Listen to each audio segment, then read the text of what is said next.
and the Red River Waterway Commission. Excuse me. Today, we're doing the entire show live here at Bellevue Meat Processing. If you've never been here, let me tell you right now. We're on the Bodcall Road, right off of Highway 157 in Bellevue, and they have set us up. Chris and Carla Nesbitt have set us up. Eccles, do you see?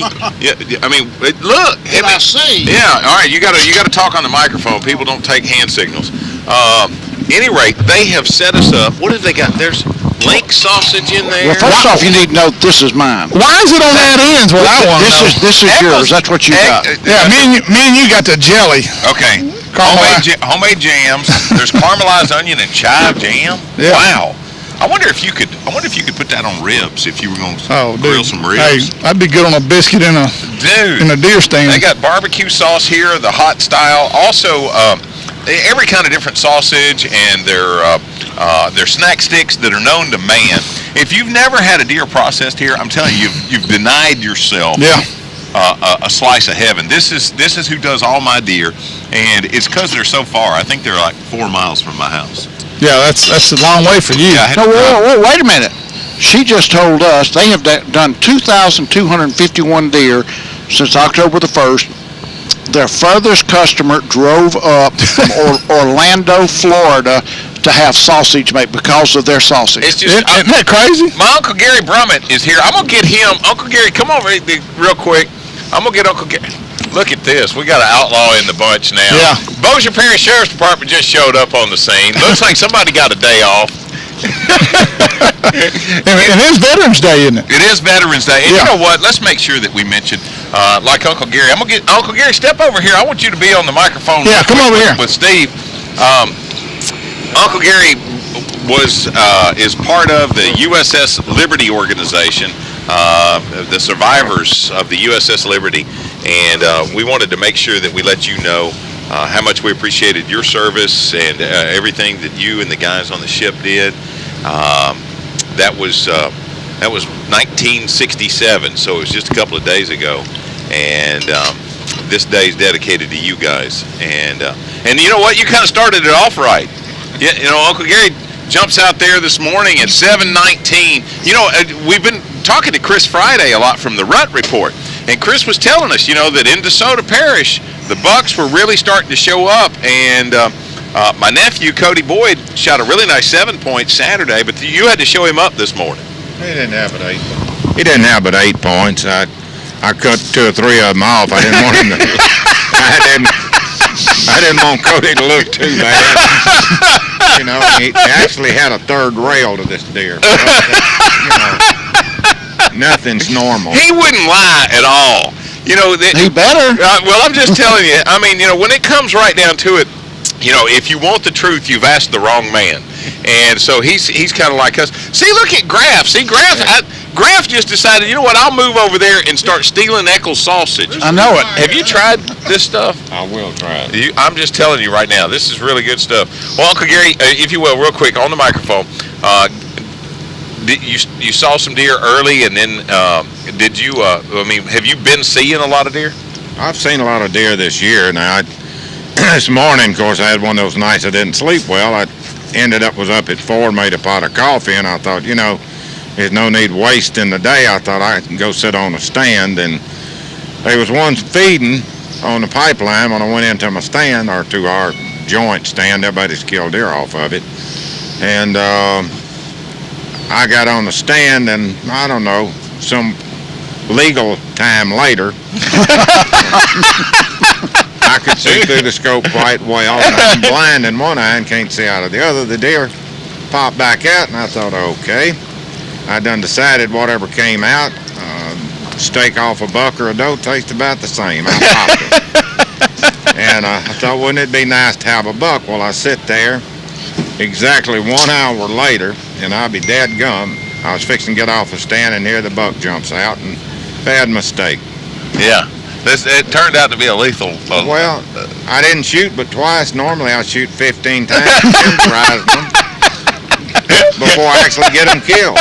So when we have Chris Friday on, we get the Rut Report. When we have Uncle Gary on, we get the meat report. Amen. That's exactly right. That's exactly right. Well, this was a really, really nice buck, and I'm going to tell you now. When it comes right down to it, you can watch if you keep up with the Rut Report Louisiana on Facebook. You can watch different areas come alive right there, almost in real time, as deer start showing up on Facebook. Graf was just telling us a little bit earlier. Graf got here about 10 o'clock, and he said in that time, there's been 4 or 5 really nice bucks that have come in today. And this rack wasn't all that wide, but it's extraordinarily tall. And we had not had any pictures of this deer on camera, not one. We've got 2 bucks that we've been watching really closely, and nobody's seen either one of those 2.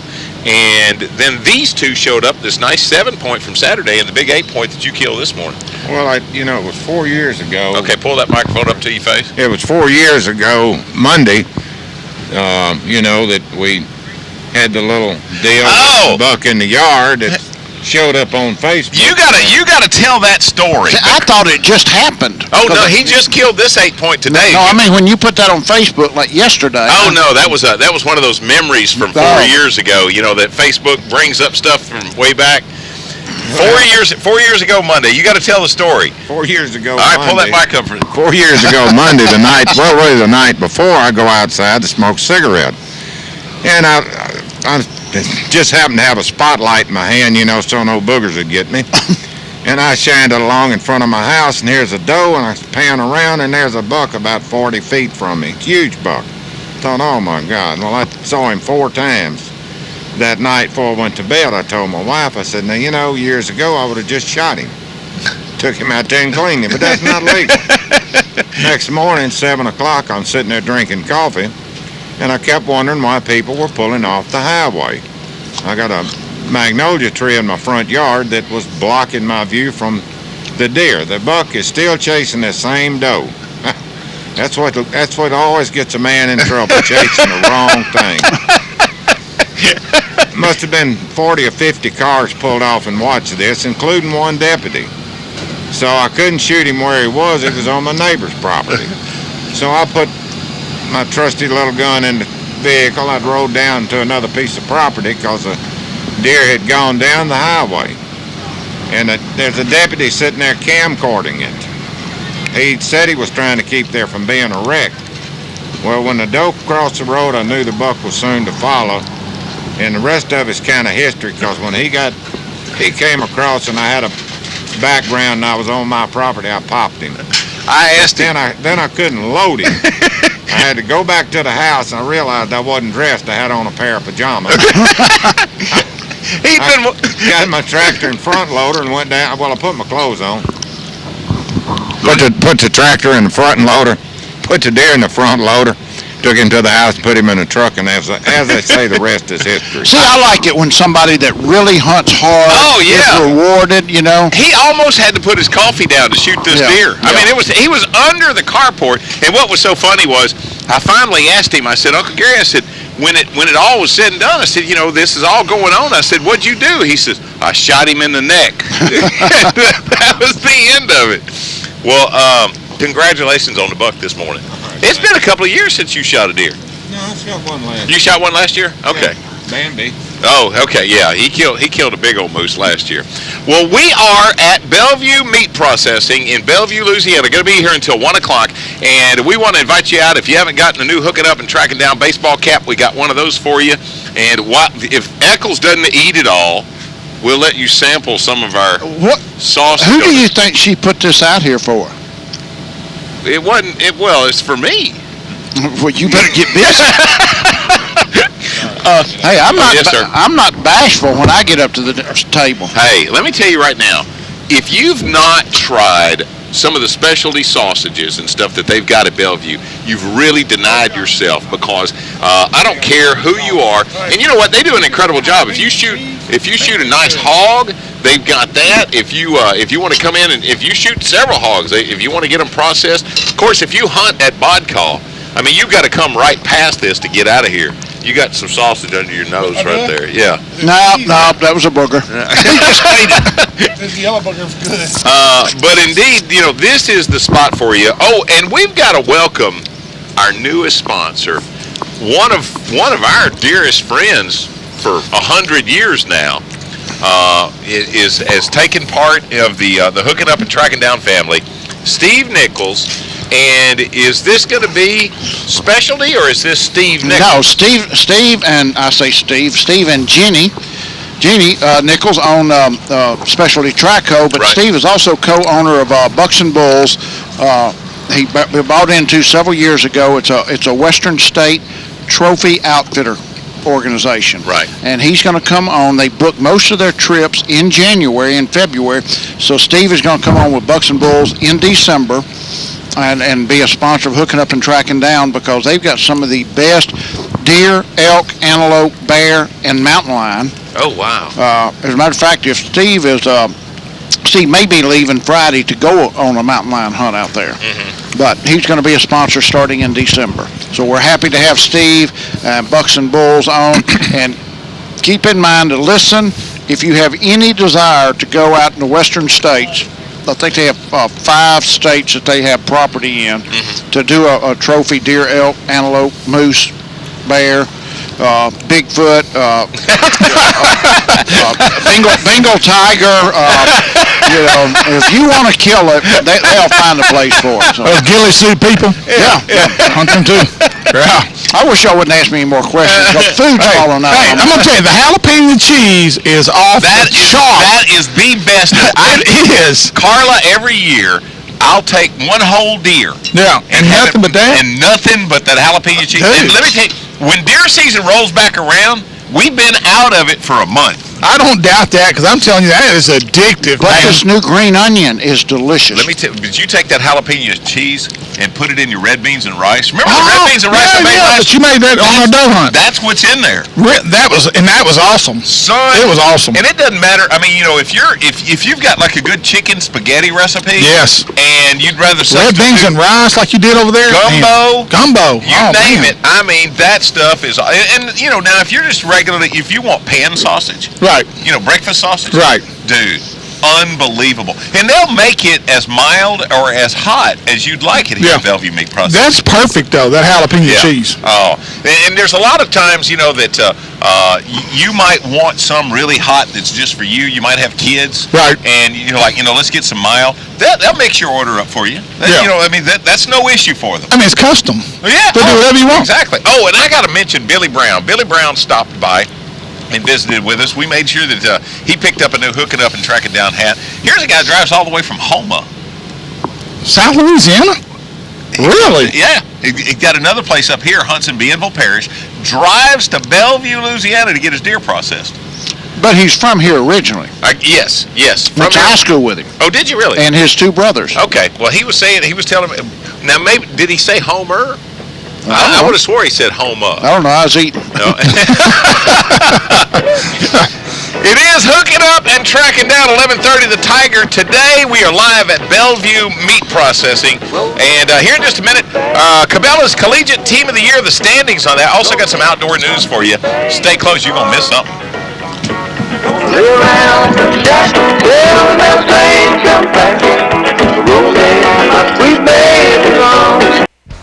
Toledo Fiberglass specializes in fiberglass restoration, offering fiberglass repair on all major brands of ski and bass boats. Al Drew and his staff will get you back on the water where you belong. Everything from metal flake scratches to recarpeting, Toledo Fiberglass can fix it. It's also home of the Gorilla Hull and the headquarters of the Minn Kota Talon Shallow Water Anchor System. So the next time you need fiberglass repairs or restoration, go see Toledo Fiberglass just off the Texas Highway or call 800-554-5452. No one has a better selection of ATVs than Natchitoches Power Sports. To see Yamaha and other top name brand ATVs, go to Natchitoches Power Sports, located at 367 South Drive on the banks of beautiful Cane River in Natchitoches, Louisiana, or give them a call at 318-352-8174.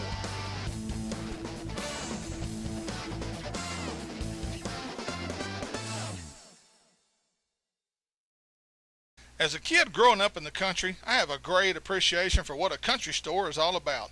A store that pretty much has anything and everything you might need. We have such a store right here just south of Natchitoches called 3J's 4-Way. From plumbing to pizza, drinks to snacks, 3J's has it all. With a new and improved deli center, 3J's should be your snack or lunch headquarters. Oh, did I mention Cypress Knee Outdoors? Folks, if you need anything related to the great outdoors, they have it. Deer stands to feeders, ammo, guns, and camo. Cypress Knee has everything a hunter could need. So you're not a hunter, but love to fish. They have all the top name brands in the fishing world. Zoom, Daiwa, Santone, Strike King, Gary Yamamoto, Bandit, and the best hooks on the market, Gamakatsu. This is a place that has it all. So let John Abraham and his great staff take care of all your grocery and outdoor needs by making the 10-minute drive just south of Natchitoches at the intersection of Highway 1 and 120 at Cypress Knee Outdoors. This segment presented by Candyman Pet Lodge, Daiwa Rods and Reels, Bayou Outdoor Supercenter, and Commercial Tower Equipment. Here in just a minute, Cabela's Collegiate Team of the Year. We got the standings for you. Also some outdoor news. First, though, a quick word from Davis Clothing and Outdoors. You were a little early on that. I didn't hear you, boys. But I'll tell you what, this just in. Santa Claus will have a shortage of clothing and hunting accessories this Christmas. But at Davis Clothing and Outdoors, there is no shortage of outdoor apparel or accessories. BJ and Lee Davis have brought in Santa's most knowledgeable elves to stock the shelves at their new location, 4481 Viking Drive. And you mentioned you heard it on Hooking Up and Tracking Down. You're going to get 10% off your next purchase, excluding guns and ammo.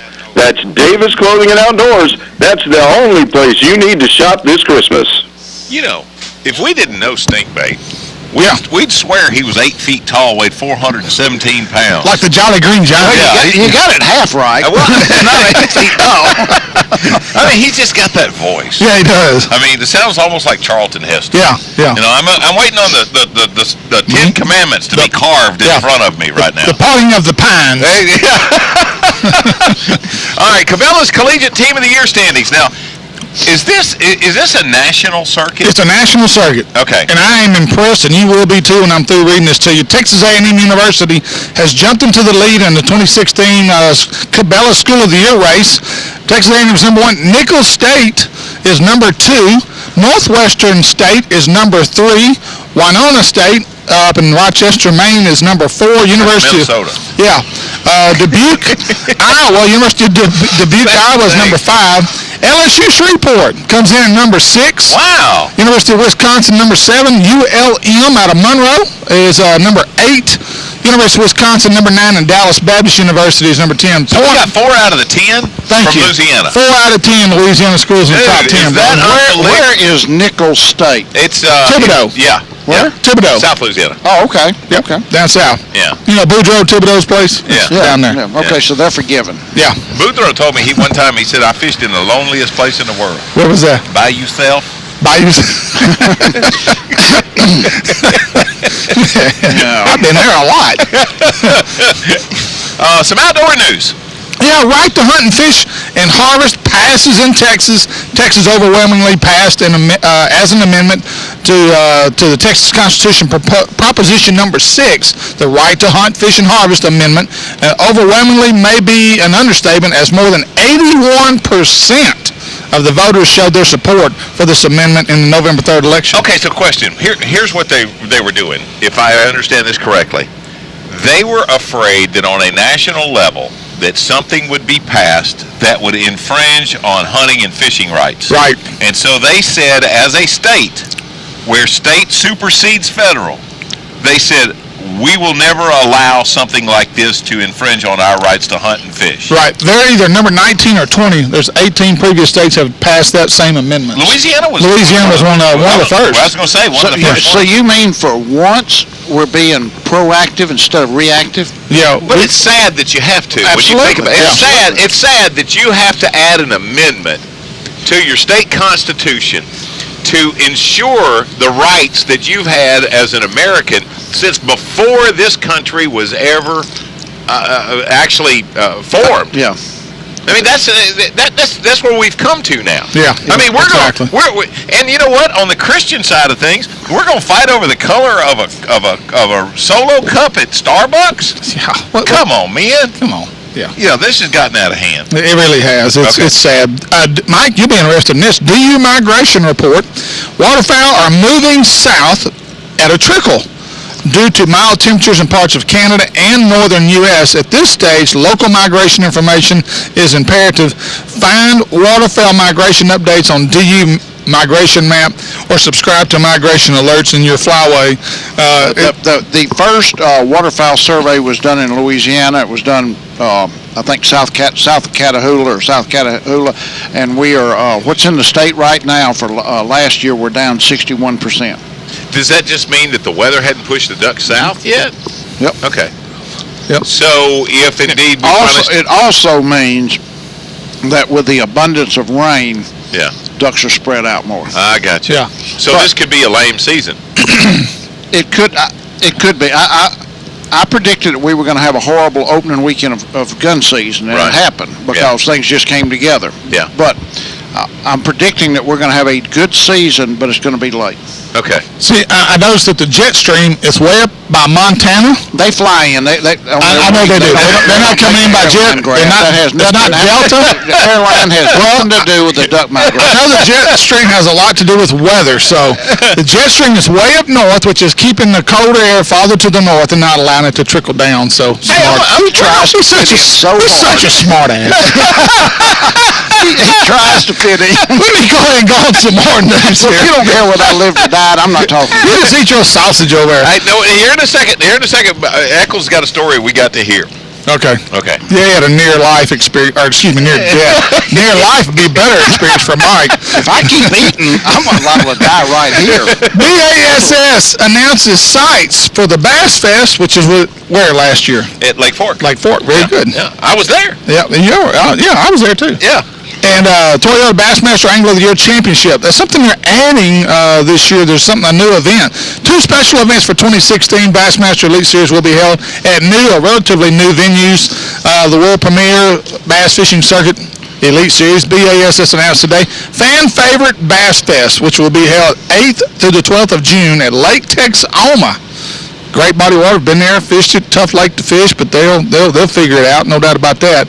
It's Oklahoma-Texas border lake, and it's a season. And the season finale of the Toyota Bassmaster Angler of the Year Championship will be at Minnesota's Mille Lacs Lake. So but they're adding a new tournament this year.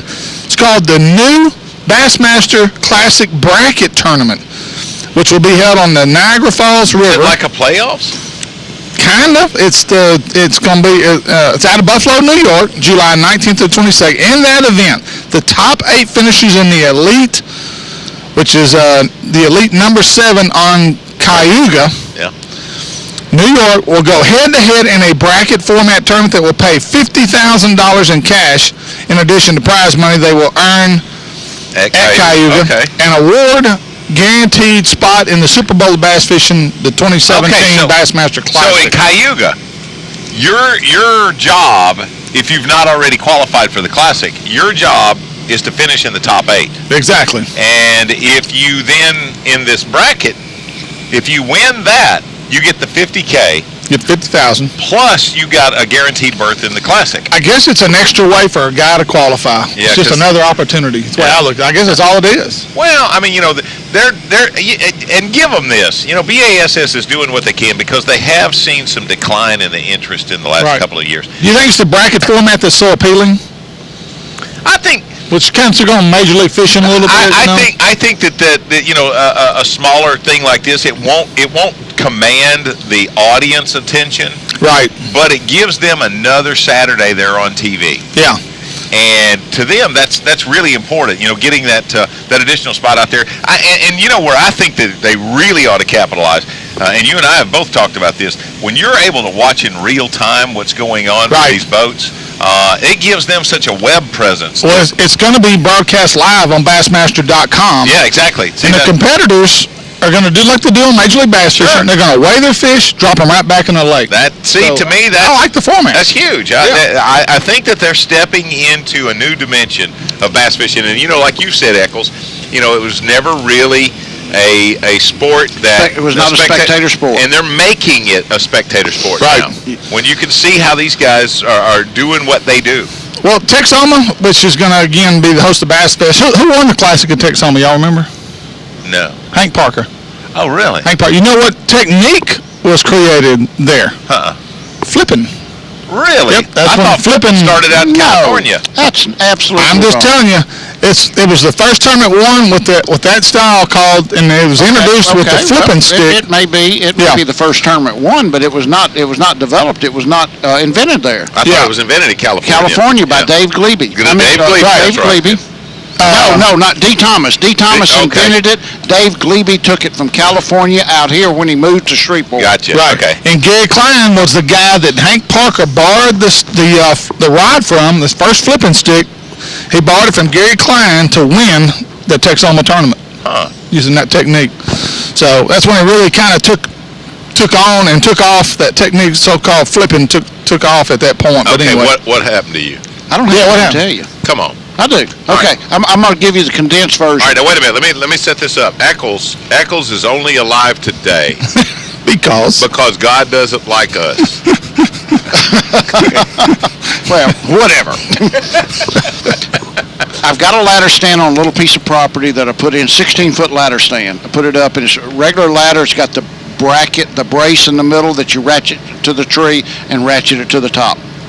I put it in a little old place where you cannot see over about 25 yards to gun hunt, thinking I would kill a buck. I hunted it 3 times, never saw a deer. 3 mornings. A friend of mine, I said, I'm going to go in the morning and sit in the woods again. He said, well, if you hadn't seen anything, why don't you go tomorrow afternoon instead of in the morning? I said, okay. That was Sunday night. I'm going to do that. So I didn't go Saturday morning. Monday morning. I go in there about 3:30 Monday afternoon. I got my pack on, my rifle. I climb up the ladder. I get to where my head's about at the top, and all of a sudden the ladder folds in towards the tree. Oh, no. And I freeze. like buckles. Wow. Almost. And I look down, and the bracket is not up against the tree. Yeah. It is hanging loose, and the ratchet strap is loose. Oh, man. I said, well, let's come out. And it's on the verge of bending and collapsing. Yeah. I said, well, if it does, all I got to do is hold on to the top part of the ladder, and it's ratchet strapped to the top of the tree. I won't fall but about 6 or 7 feet. Yeah. I go to take another step. I look up at the strap on the top, and it is disconnected and hanging on the other side. Somebody had come in and attempted to steal the ladder stand. Oh. Wow. Completely undid the ratchet strap at the top and loosened the one in the middle of the ladder. Wow. Had I gone in that morning in the dark, You'd be dead. I would have fallen. I would have been up on top when it twisted. When it rolled on the 60, tree, yeah, and 16 it probably feet. come down on top of And it. and the height of injuries in industry accident, the average height is 6 feet. Wow. Really? That's when all? you sustain injuries. Wow. So I would have fallen. It all comes down to just somebody saying, "Don't hunt tomorrow morning, hunt tomorrow evening." Wow. Wow. But I mean, we know the guys on the lease we've had next to us have had some problems, and they probably came in and tried to steal it, and for some reason got scared off or changed their mind. Unbelievable. I've never seen that had I gone in the dark. I'm glad you made it through that, buddy. I tell you what, I am too. That's one of those situations where If I had died Monday, I would not be here eating this sausage right now. Me and Garrett had all of it to ourselves. Amen. Hey, we are live today at Bellevue Meat Processing in Bellevue, and the owner, Chris Nesbitt, is going to hang out with us here in a minute. And we want to remind you, not only is he going to talk about that, we're going to get him to mention a little bit about Hunters for the Hungry. Right. Because he is probably the biggest advocate that the state of Louisiana has for Hunters for the Hungry. And we'll get to that next. It's Hooking Up and Tracking Down, 11:30, The Tiger. Don't get caught. And shut my mouth, slap your grandma. They're all. Natchitoches, Louisiana is known for its rich history, and when you talk car buying, Natchitoches Ford has the distinction of selling the very first Ford automobiles in Louisiana. That means they have been satisfying customers for a long time. Friendly people who will make sure you have a great car buying experience. Their no high pressure and hassle-free sales staff will do their best to offer you the best service possible when buying that new car or truck. Family owned and operated, Calvin Braxton Sr. and Jr. want to invite you to stop by and see the guys who started it all in Louisiana car buying at Natchitoches Ford Lincoln, just off the Highway 1 bypass in Natchitoches, or call them at 318-352-3677.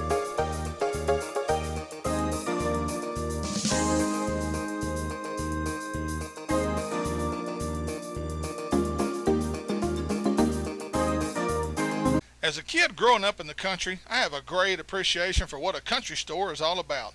A store that pretty much has anything and everything you might need. We have such a store right here just south of Natchitoches called 3J's 408. From plumbing to pizza, drinks to snacks, 3J's has it all.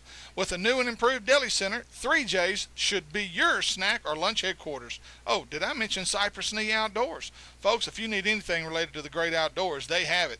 Deer stands to feeders, ammo, guns, and camo, Cypress Knee has everything a hunter could need.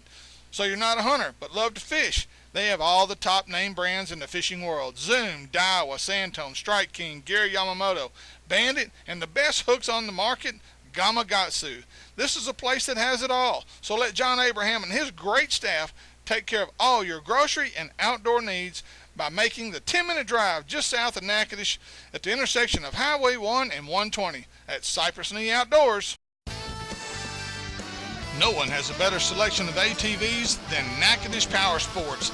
To see Yamaha and other top name brand ATVs, go to Natchitoches Power Sports, located at 367 South Drive on the banks of beautiful Cane River in Natchitoches, Louisiana, or give them a call at 318-352-8174.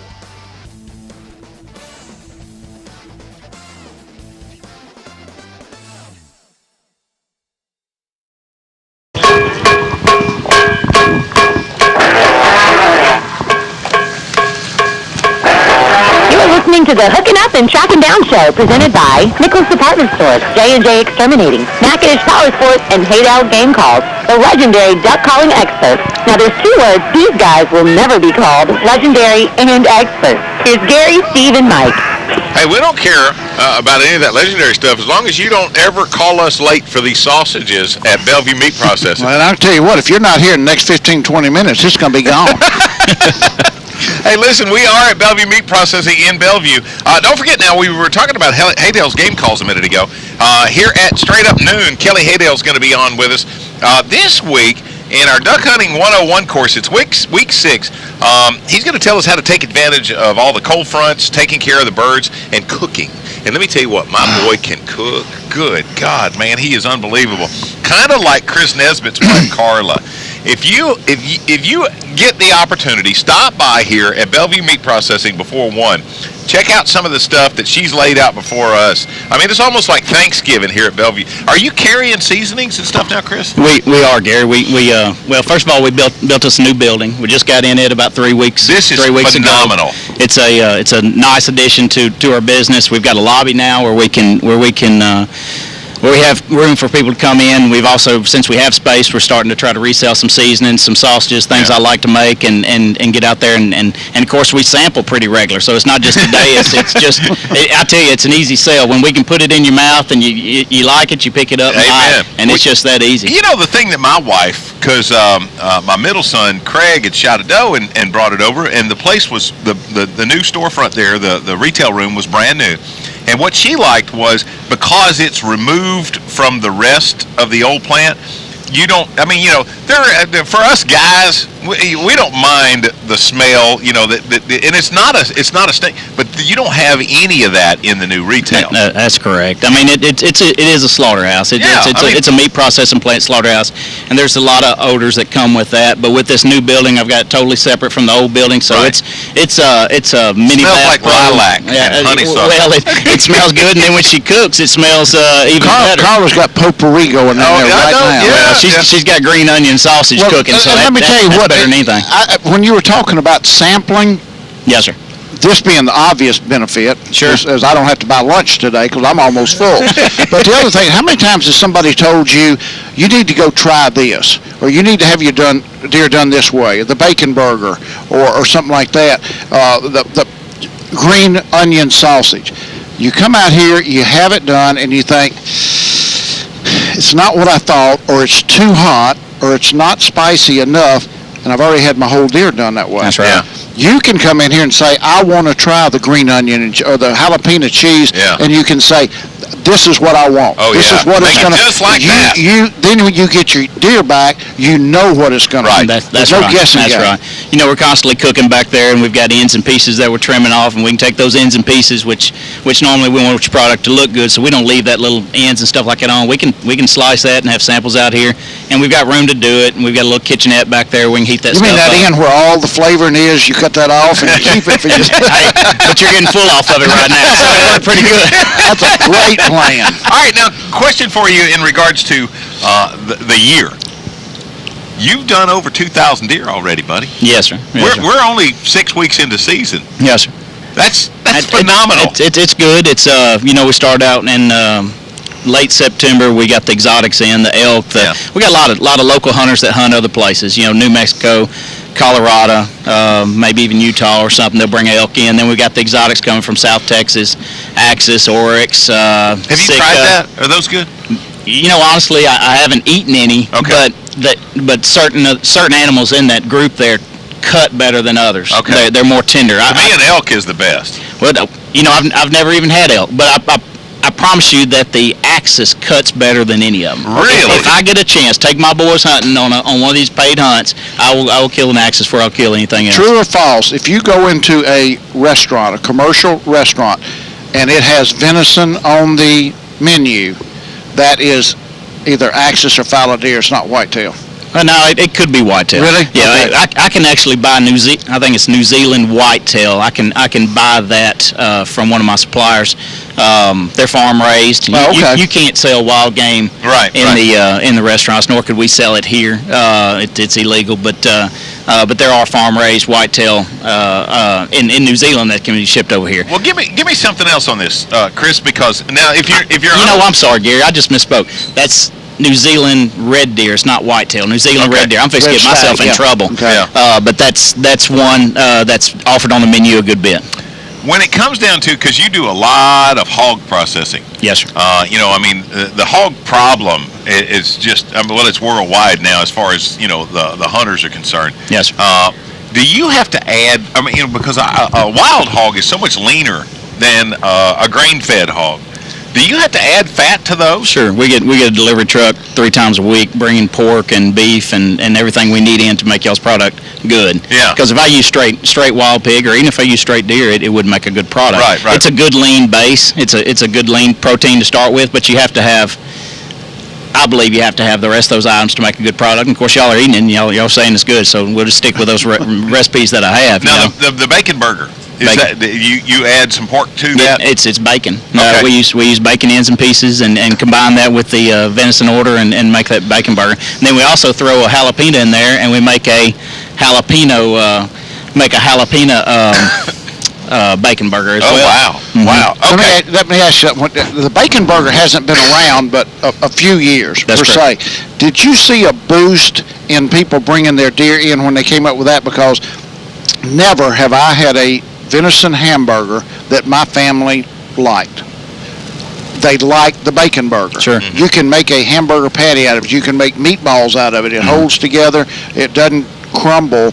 But did you see kind of a rise in people keeping their deer and bringing them in because now more people like the actual venison hamburger? Well, I'm not being conceited, but we've had a rise ever since we started. Yeah. We started out, and of course we started out small. Now we've gotten larger, and I expect it to plateau at some point because I don't know if we can get many more deer from this area or many more customers from this area. We've got a bunch, but there's more orders for the bacon burger now. But I started looking at the bacon burger because the my local employees were buying a bacon burger from the local grocery store for lunch, and then they wanted jalapenos on it. So I said, well, heck, we can do that with the venison. We already have the bacon in here.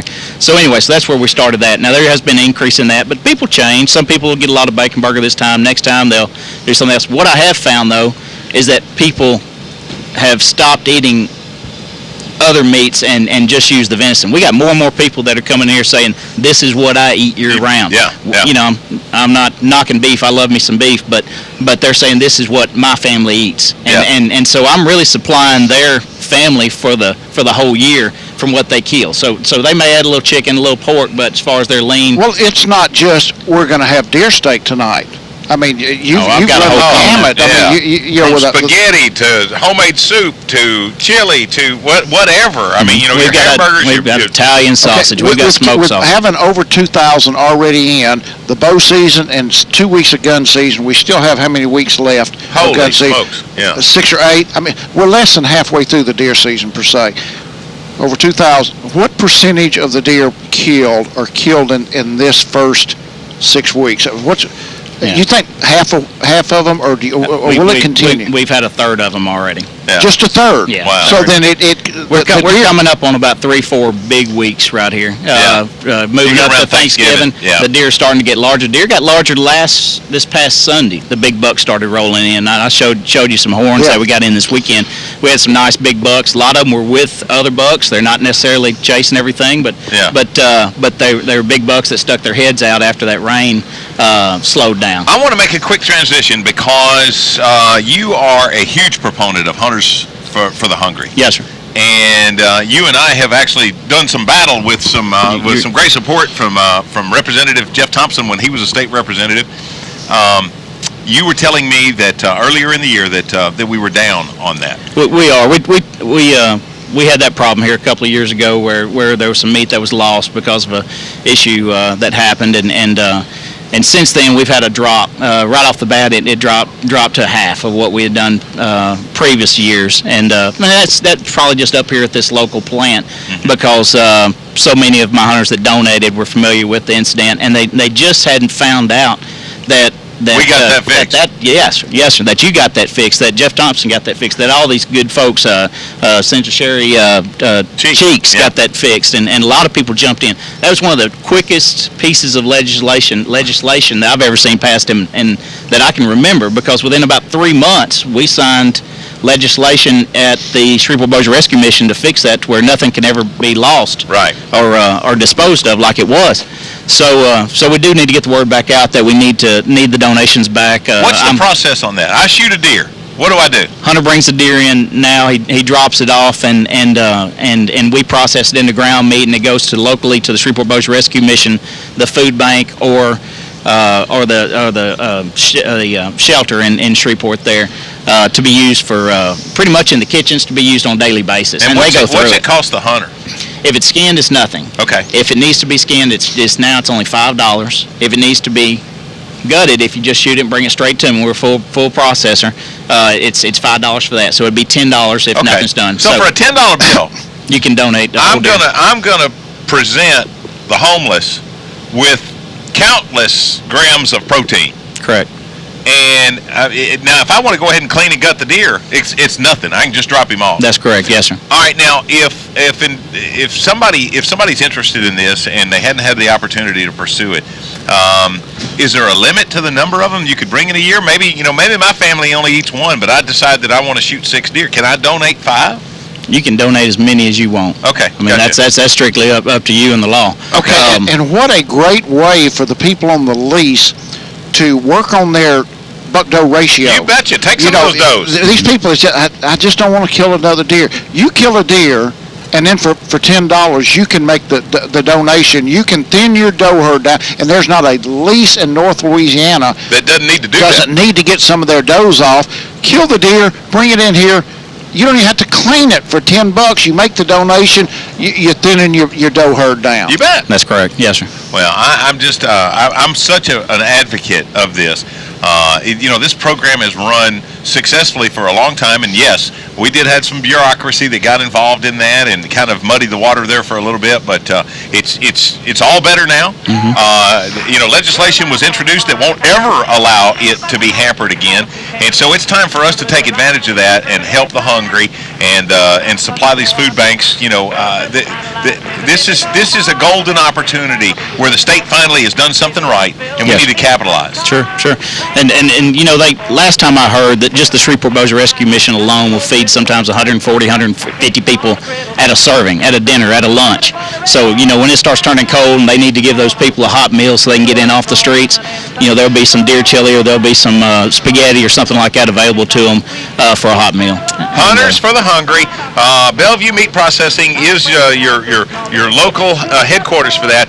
Any questions, Chris is always available to kind of walk you through that, tell you the process, so that you can spread the word throughout your hunting camp and anybody else that might be around you. This is a great program, and we're hoping to get those numbers back up and help that Shreveport Bossier Rescue Mission. Thank y'all. I appreciate it. Thank you, Chris. We are live today. Bellevue Meat Processing in Bellevue, Louisiana. It's Hook It Up, Track It Down, 11:30, The Tiger.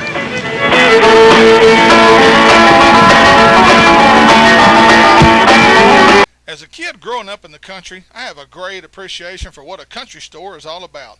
A store that pretty much has anything and everything you might need. We have such a store right here just south of Natchitoches called 3J's 4away. From plumbing to pizza, drinks to snacks, 3J's has it all. With a new and improved deli center, 3J's should be your snack or lunch headquarters. Oh, did I mention Cypress Knee Outdoors? Folks, if you need anything related to the great outdoors, they have it. Deer stands to feeders, ammo, guns, and camo. Cypress Knee has everything a hunter could need.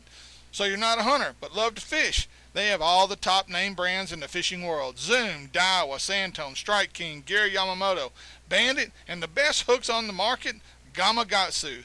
This is a place that has it all. So let John Abraham and his great staff take care of all your grocery and outdoor needs by making the 10-minute drive just south of Natchitoches at the intersection of Highway 1 and 120 at Cypress Knee Outdoors. As a pet owner, it seems no place is good enough for the family pet unless you've checked out Candyman Pet Lodge. Owner Wayne Neeson has built a first-class facility, and it's only 20 minutes away at 2580 Boggy Road, Wascom, just west of Greenwood, Louisiana. A boarding, training, and grooming operation with both inside and outside accommodations. Price based on one-on-one training time, and now offering free bathing if your dog stays for more than 3 days. They'll treat your pet like it's one of their own and take care of any medication or special diet needs your pet is on. And for an additional charge, they offer Purina Pro dog food. All guests are exercised twice daily and treated like the kings they are. So from now on, when you're looking for that special place for man's best friend, look no further than Candyman Pet Lodge. Give them a call at 903-766-DOGS.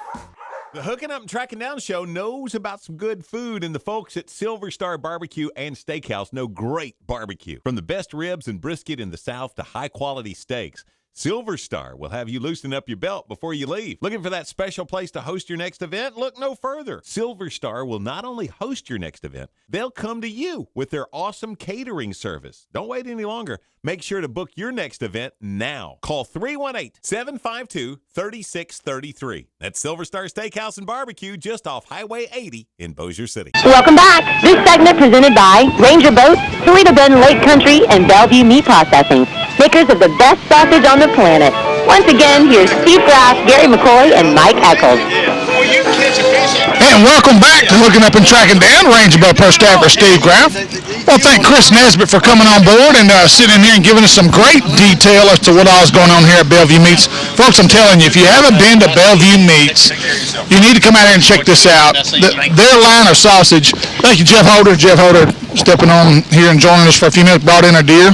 And guys, there's just, we were here a year ago, Gary. You and I stood up out here. Right. Mike was on vacation.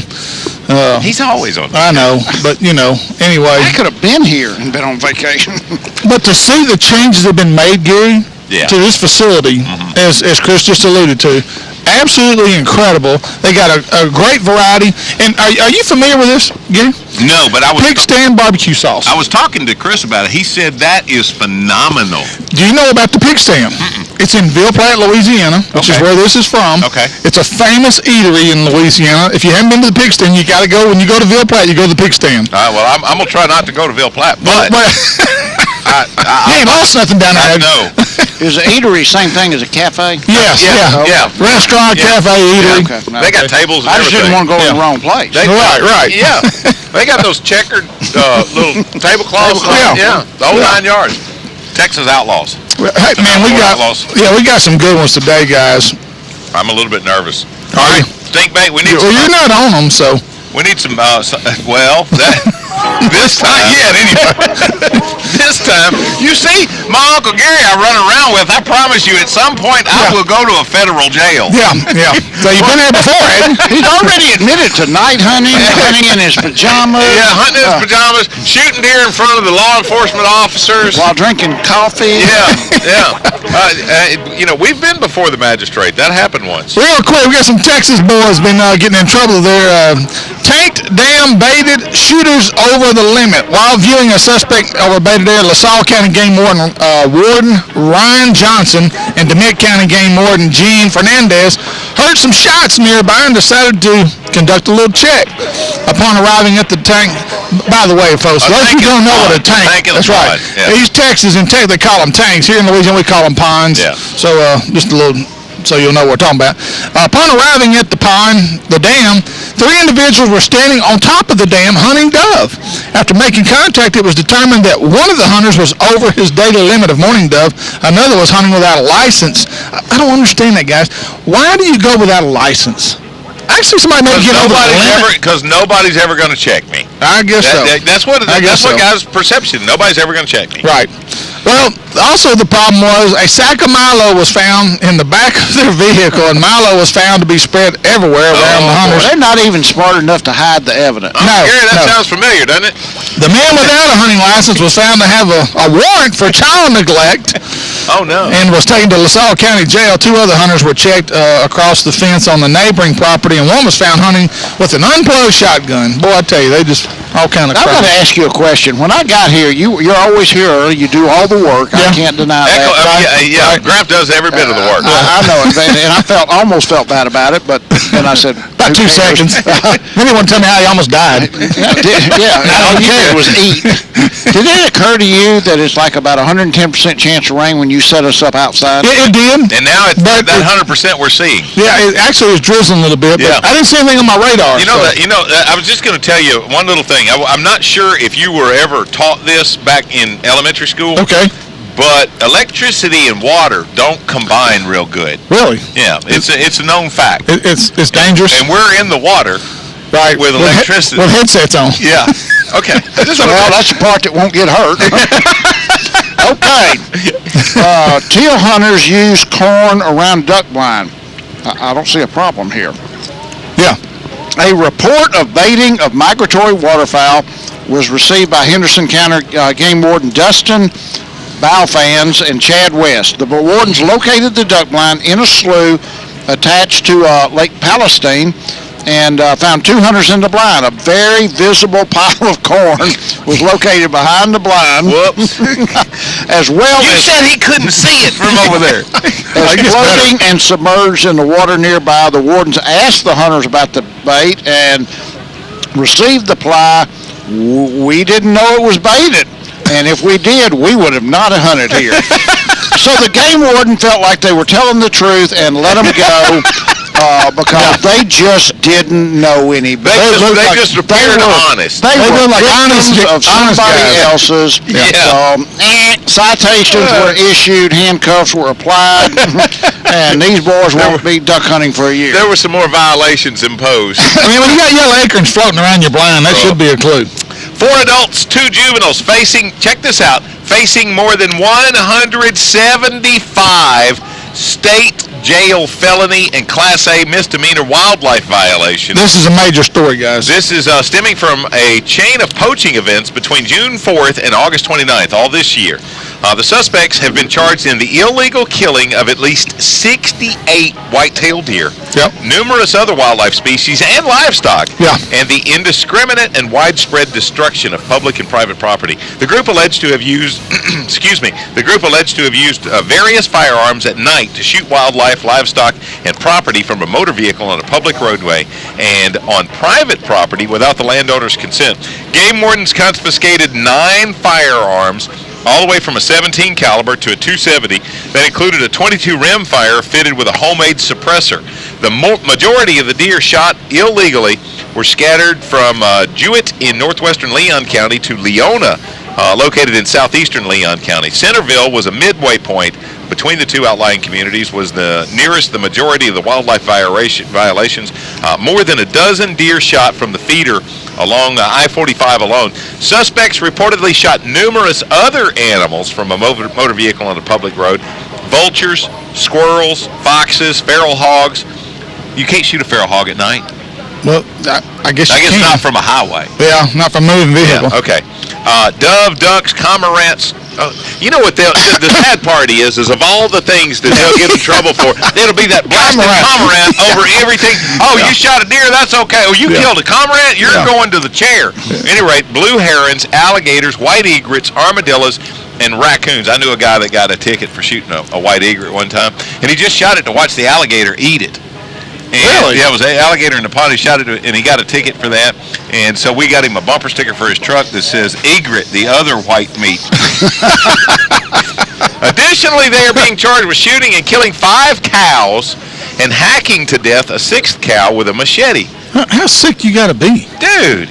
Ironically, a sign on Highway 7 in downtown Centerville reads, "Report poaching, call game warden." God love them. I'm gonna tell you what. The sign was not shot, they say.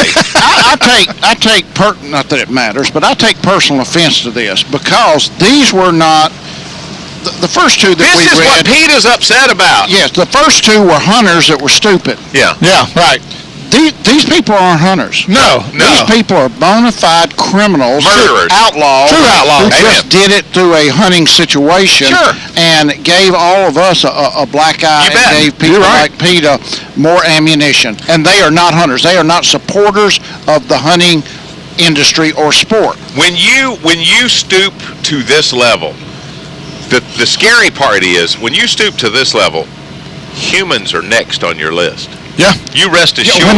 When this is no longer a thrill. Right. Humans are next on the list. Yep. And that scares the bajongas out of me. You know, and when you hack a cow with a machete? Machete, you know. There's something wrong with you. Now, I tried to get a horse in a trailer one time, and I thought about taking a machete at the horse. So, you know, after about an hour and a half in a rainstorm trying to get that horse up in the trailer, it entered your mind. I said, if I cut him up in little bitty pieces, I can hand load him. So, hey, and one thing I want to say real quick, Gary, we're glad to have you back. And by the way, our prayers and thoughts are with Craig. Thank you. We know what you and your family have been going through. We understand what you're going through. And Craig, if you're listening, buddy, you are out there and you're in our thoughts and prayers. And we're putting together a little package for you, buddy. We're going to get you something. And well, we were going to, but it's not going to be left. Most of it's going to be gone before we leave, but we'll make sure you get something. Anyway, we're going to take care of you, my friend, and you just continue to get well, focus on yourself, and try to get yourself back up and going. You got to get back in that deer stand, buddy. Amen. Sit tight. Kelly Haydale is up next. We've got week number 6 in Duck Hunting 101 coming up. Hook it up and track it down live today. Bellevue Meat Processing in Bellevue, Louisiana on KWKH AM 1130, The Tiger.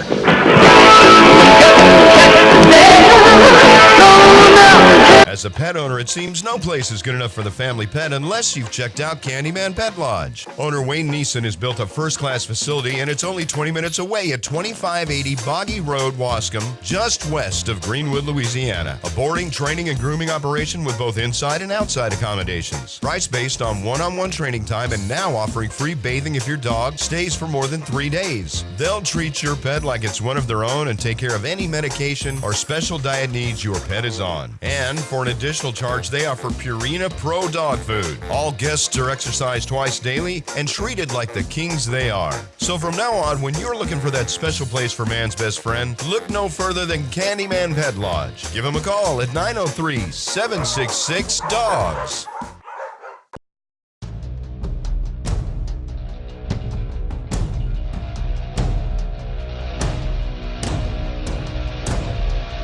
Introducing the latest member of the Yamaha off-road family. It's one of nature's most tenacious, agile, and aggressive creatures. It thrives in the most remote, rugged, and tightly wooded territories. It never steps down from a challenge, and often travels long distances in search of food and adventure. The all-new Yamaha Wolverine. More than an off-road vehicle, it's a whole new animal.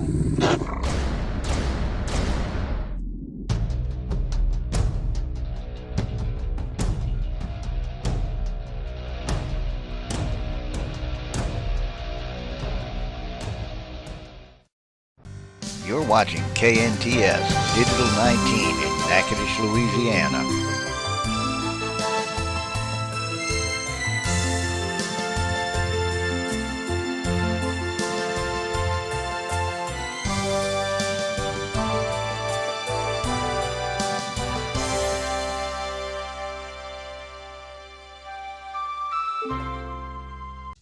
We invented and patented the first aerated live well.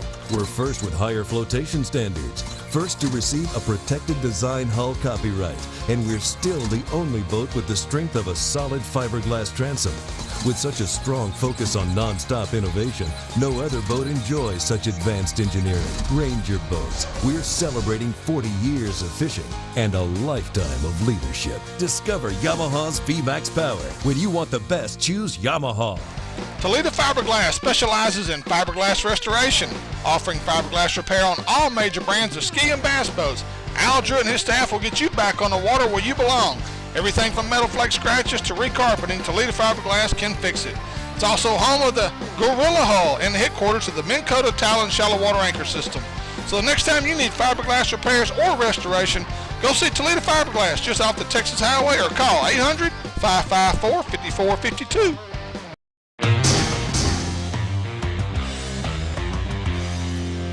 Both machines offer two-wheel and four-wheel drive.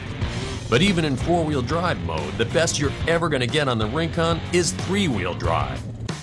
The way they tell it, their system is supposed to apply more torque to the wheel with the most traction. But we found the opposite to be true. Go figure. On the Grizzly, you can engage full four-wheel differential lock. All four wheels pulling with maximum traction all the time. You can't get fully locked four-wheel drive on any Honda ATV. Which one would you rather be riding?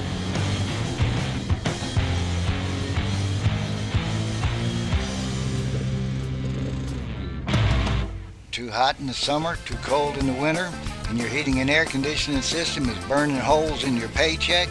You need to call Luke at Guy Heating and Air.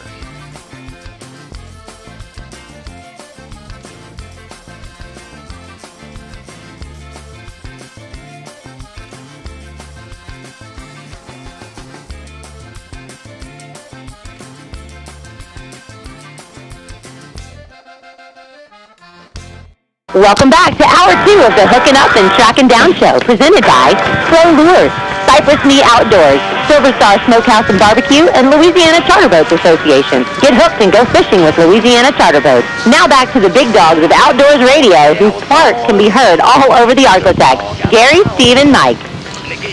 Hey, thanks for tuning in this afternoon. We are live today, Bellevue Meat Processing in Bellevue, Louisiana. If you haven't been, come get it. In fact, while you're here, we're going to hook you up with a free Hooking Up and Tracking Down baseball cap. We've got some great samples for you from Bellevue that you want to try. The jalapeno and cheese, some of the snack sticks, all the summer sausages, breakfast sausage, whatever you're looking for, they've got it. And you know what? Before we get to Kelly, Stinkbait, I don't know if you've got it in front of you or not, but we need a quick word. I overlooked this a minute ago. It's all on me. We need a quick word from Commercial Power Equipment. Gary, since 2001, Commercial Power Equipment has been the leader in the Arklatex when it comes to lawn and garden needs. With a great selection of power tools from Shindewa, Echo, and Exmark, Paul Sutherland and his knowledgeable staff will make sure you get the right tool to do the job right. They also stock a great selection of ATVs with Landmaster and Hammerhead off-road vehicles. That's Commercial Power Equipment. Check them out or give them a call at 877-569-2153. Thank you, Brother Stinkbait. Okay, Gary McCoy along with the Diowa Pro staffer Steve Graff. Mudhy and Mike Eccles is here. And if you're looking for Mike, all you got to do is find the smell of the sausage. Yeah. Just keep going upwind, and you'll run into it. That's right. I'll be right here behind this grease pile. Yeah. That's all I'm going to leave. Hey, if you stop by here at Bellevue, come on out here and pick us up some sausage sticks, summer sausage. They got the whole 9 yards out here, as well as all kind of chili mix, Rubs, seasonings, rubs, jelly, barbecue sauce, and we'll give you a hat and a couple of decals, too, if you come up hooking up and tracking down hats. Okay, it's week 6, Duck Hunting 101, the big course with Kelly Haydale. And, Kelly, are you on the phone with us this week?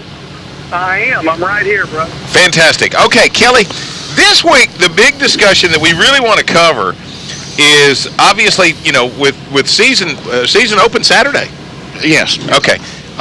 We do have a cold front that's coming in tomorrow. You guys might not have known that. We've got this big warm front today. Chance of showers pretty much scattered throughout the entire Arklatex today. But supposedly that's ushering in a front. So this is a great discussion for us to have with Kelly. How do you take advantage of this coming front? What if you're, a day late and a dollar short? You're right after the front. Is there anything that you can do to assure yourself success there? And then we're going to seg into, we had that successful hunt. We've killed a bunch of birds. What do we do to take care of it? And then we want to cook them, and we want to cook them like Kelly Haydale.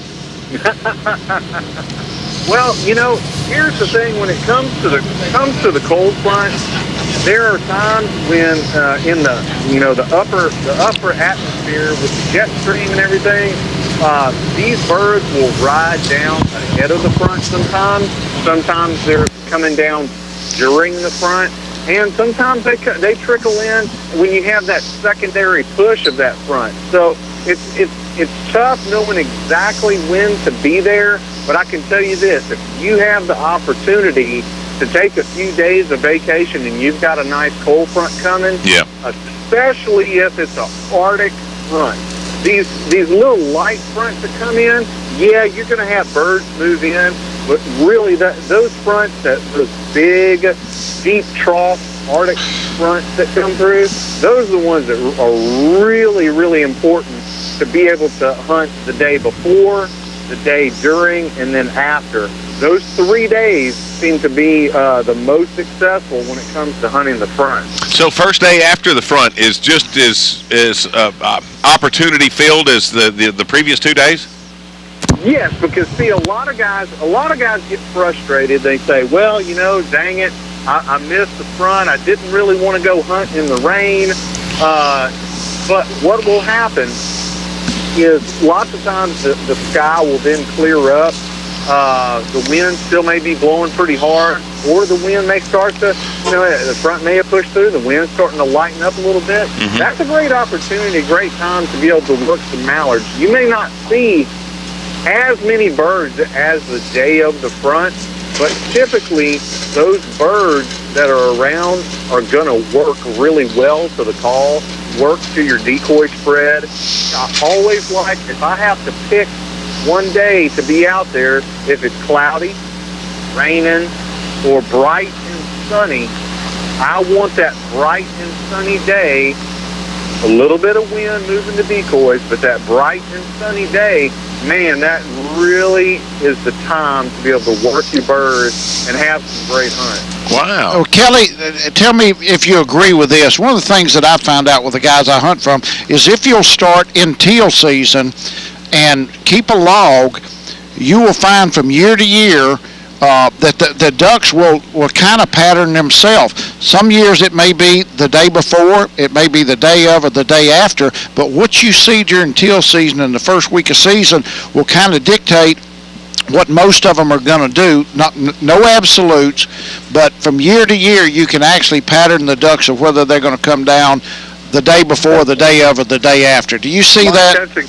That's exactly right. You bring up a really good point. We at our duck camp, we have a log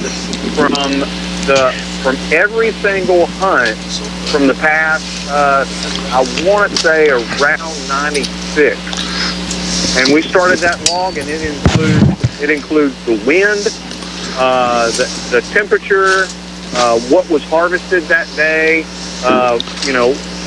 Was it raining? Was it sunny? Was it cloudy? Those types of conditions. And you can go back and look at that. And for some of those guys that are, a little bit, on the tech end of it, I guess you could even create a spreadsheet. This old redneck can't do all that. But I guess you could put a spreadsheet together and actually look at that stuff in that way, too, to see, in your area, what is best. Of course, that takes a little bit of time to get some of that history to be able to look back at it. But if it were me and I had this weekend coming up and I was able to hunt this little front, I guarantee you I'd be hunting the day of and definitely the day after. Okay. Now, y'all opened last week down in the coastal zone, right? How was it? We had a slow start on Saturday. Typically, like I mentioned, on the opening weekend of the season, birds act real funny. They have been used to a certain pattern for either a week, 2 weeks, however long it's been that they've been down. Now, all of a sudden, their pattern has been disrupted. And they're call shy. They don't really respond to a call. Some of them do, some of them don't. Everything's kind of swirly and everything's kind of going crazy. So opening day, tough day. Second day, Sunday, I wasn't there, but Rod and them, they shot a 4-man limit by about 10 o'clock. They had a really nice hunt. I hunted Monday, and me and a buddy of mine had another great hunt, but it slowed down. Wasn't as many people hunting to keep the birds moving, which is what you kind of run into when you're hunting weekdays versus the weekend. Now, Kelly, I also want to talk about real quick cooking. That's one of the things that we love to eat, as we've proven that here today. We got plenty of sausage in front of us. Carla Nesbitt is actually running the camera for us. Yeah, Carla's running the camera. The sad part about that is that means she's not cooking right now. Yeah, exactly. So I have an issue with Mother Nature. You are holding up more food. Yeah. Progress. So tell us what you do, Kelly. Give us a recipe for duck that doesn't involve wrapping it in bacon. Yeah. Okay. All right. Well, I tell you what, a lot of guys love to breast out their ducks and do the bacon wraps and all of that, and that is outstanding. But they throw away, many guys will throw away a very important part of that duck, and that is the duck leg and thigh. And it takes a little bit of time to get keep that off the take that off the joint. Hey, there's no little bit in getting out that leg and thigh. That's not little bit of time. Yeah. Yeah. And here's the thing. That is one of the best pieces of meat on that bird. And I will take and save my duck legs or goose legs, and even, guys, I'm going to tell you, even goose legs. Really? They're great. They are great. What I do is I I like to use any of the Asian markets. They have these different types of Korean barbecue sauce. That's my personal favorite. You can use any of your favorite types of sauces, barbecue sauce, whatever. The key thing to this is you put some sauce on them and you put them in the oven on about 300. And make sure they stay moist, and you're going to braise these duck legs until they are fork tender. It's not time to eat them yet. This is all the pre-cooking stuff. Okay. You take those out, wrap them up with saran wrap, and stick them in the refrigerator. Now, this is the next day, on game day, when you're looking to have something on the grill while you're watching the game and drinking your favorite cold beverage. Now you take and fire up that grill. You pull those legs on them, pull those legs out of the refrigerator, and just get them on the grill long enough to get some good char marks and crisp them up. You'll stop eating chicken wings. I'm telling you guys. Really? Those little legs are dynamite. Huh. Absolutely. Okay, now tell me this. We kind of segged a little bit too far, because obviously cooking comes after the cleaning and the care. Yeah, it's true. Now, question for you. You've killed a limit of ducks. You're taking the time to not just breast the duck out, but you're also you're taking. I'm assuming you're plucking the entire duck. I mean, are you keeping? Well, here's the thing. Legally, you're supposed to. You are transporting a duck. You have to leave an identifier. That identifier can either be the head, or it can be a wing. Now, you can take and what they call about popping the breast out where you're not actually deboning it with a knife off of the breast cavity itself. Right. But you take and remove the breast and the breastbone and the whole thing. And when you do that, you can leave a wing and you can still transport it. When you do that, you have then removed all the entrails and the head and the legs. So you are, in essence, wasting that part of it. Plucking a bird is really not as difficult. It's time consuming, but you sit down, with a 5-gallon bucket and do it the old-fashioned way. You wet your thumb and start plucking. Yeah. And what I do is typically is if I have a bird that I can tell has been shot up real bad, I'll pluck it enough to get it home or transport it. But usually the birds that are shot up a bunch, I take and I debone that, and then that's going to go. I'm going to make sure that I go in each one of those pellet holes and dig any of the feathers and blood out, and that's going to be my gumbo duck. Oh, gotcha. Okay. So that's separate. That is a separate container or bag of strictly gumbo duck meat. Now, if I have a bird that hasn't been shot up, now I'm going to take that bird, and that's going to be my little butterball. I'll put about 5 or 6 of those ducks to the side, and they hadn't been shot up, and I'll pluck them out, and I am going to take, you can get you some of that great Bellevue sausage, dice that up with some onions, celery, and bell pepper, and you mix all that up, and you stuff that bird, and then it's all about getting out a nice big cast iron Dutch oven, and you brown them real good and put the lid on it, and you cook them till they're tender, and guys, dinner bell is ringing and it's time to eat. All right, one last question, because you brought up the coot a minute ago. Yeah. You ever keep the gizzard out of the coot and put it in dirty rice? Oh, absolutely. Okay. Absolutely. I have had so many Cajun friends over the years that said, oh, every time, because the limit on coots is 15. Right. And that gizzard in that coot is as big as your fist.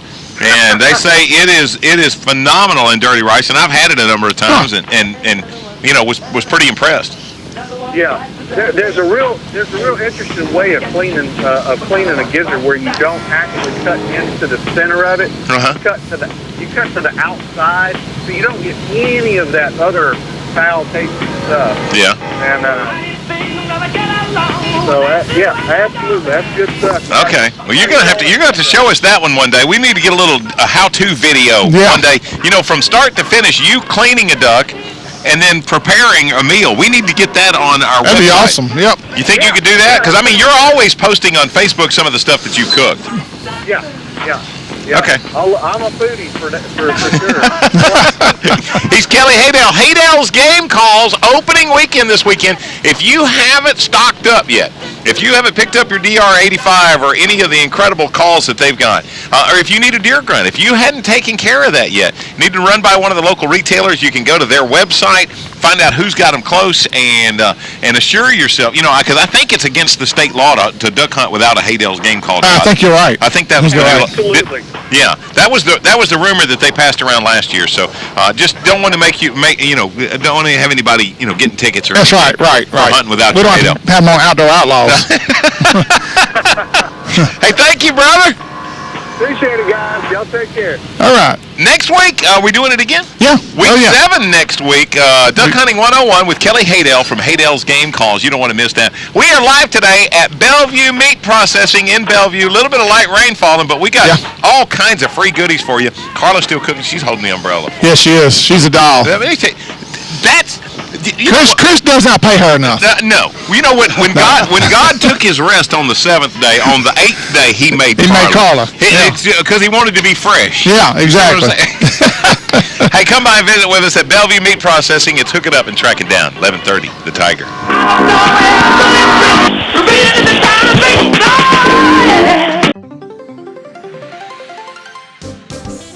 Natchitoches, Louisiana is known for its rich history, and when you talk car buying, Natchitoches Ford has the distinction of selling the very first Ford automobiles in Louisiana. That means they have been satisfying customers for a long time. Friendly people who will make sure you have a great car buying experience. Their no high pressure and hassle-free sales staff will do their best to offer you the best service possible when buying that new car or truck. Family owned and operated, Calvin Braxton Sr. and Jr. want to invite you to stop by and see the guys who started it all in Louisiana car buying at Natchitoches Ford Lincoln, just off the Highway 1 bypass in Natchitoches, or call them at 318-352-3677.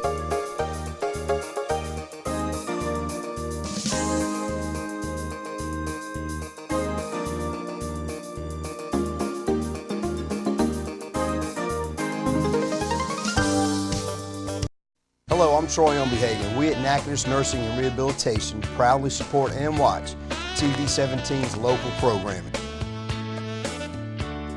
Some things just stay the same, but not Toledo Town and Tackle. Still the best selection of tackle on the bin. Zoom Dive with Gene LaRue and Sam Tone. Now double the size of the original store, you have twice as much to choose from. With a new deli serving the best hamburgers, pizza, and soft drinks, you'll find something that's sure to fill your belly. They also have a great selection of tees and polo-style shirts. So stop in and treat yourself to the best tackle box on the bin. Toledo Town and Tackle on beautiful Toledo Bend Lake. Toledo Fiberglass specializes in fiberglass restoration, offering fiberglass repair on all major brands of ski and bass boats. Al Drew and his staff will get you back on the water where you belong. Everything from metal flake scratches to recarpeting, Toledo Fiberglass can fix it. It's also home of the Gorilla Hull and the headquarters of the Minn Kota Talon Shallow Water Anchor System. So the next time you need fiberglass repairs or restoration, go see Toledo Fiberglass just off the Texas Highway or call 800-554-5452.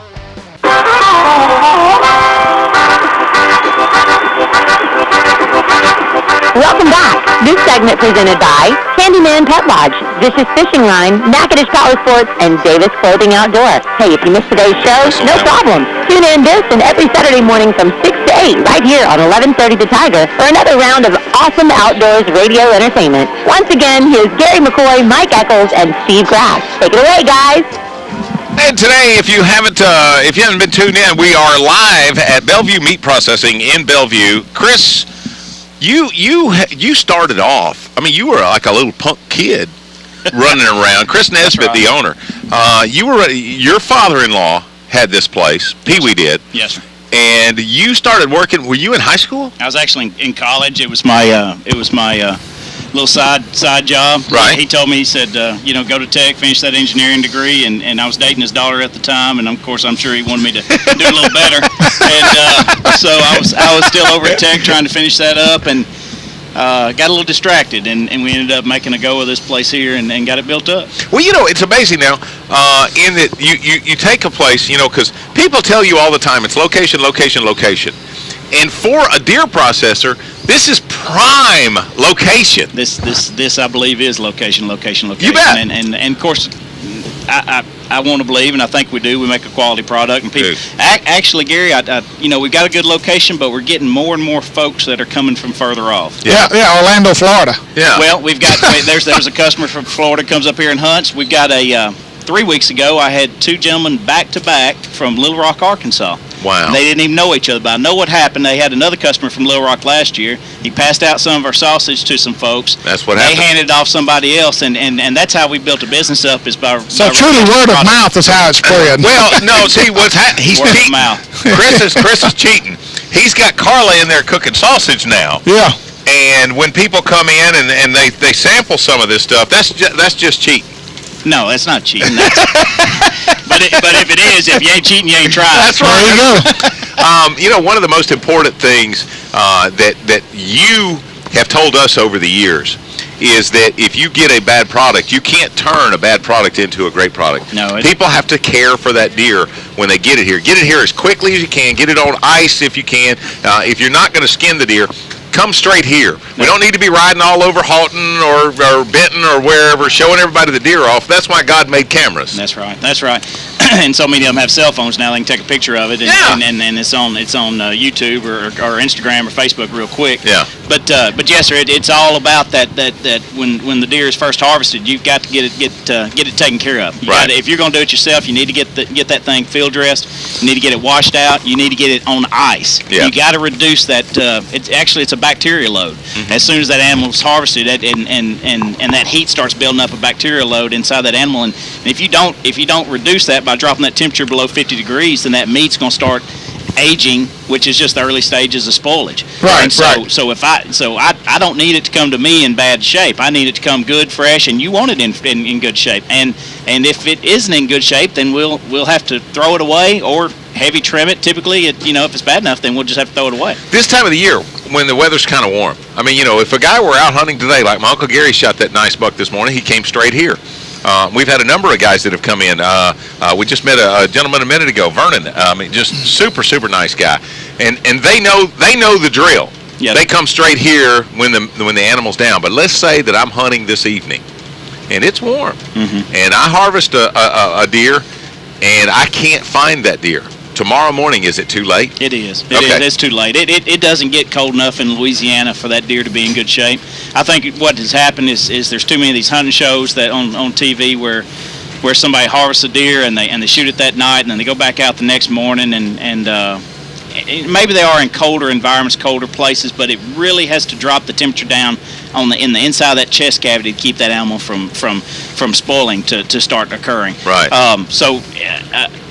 I see it on a Sunday morning. What happens? We open at 8 o'clock, and a guy meets me here at 6 o'clock with a deer. I know what happened. He shot it last night. He found it that morning, and he brought it straight to me. But it's already spoiled, and unfortunately, it has to be discarded. It can't, because you don't know where the spoilage starts and stops. You can't save that. Exactly.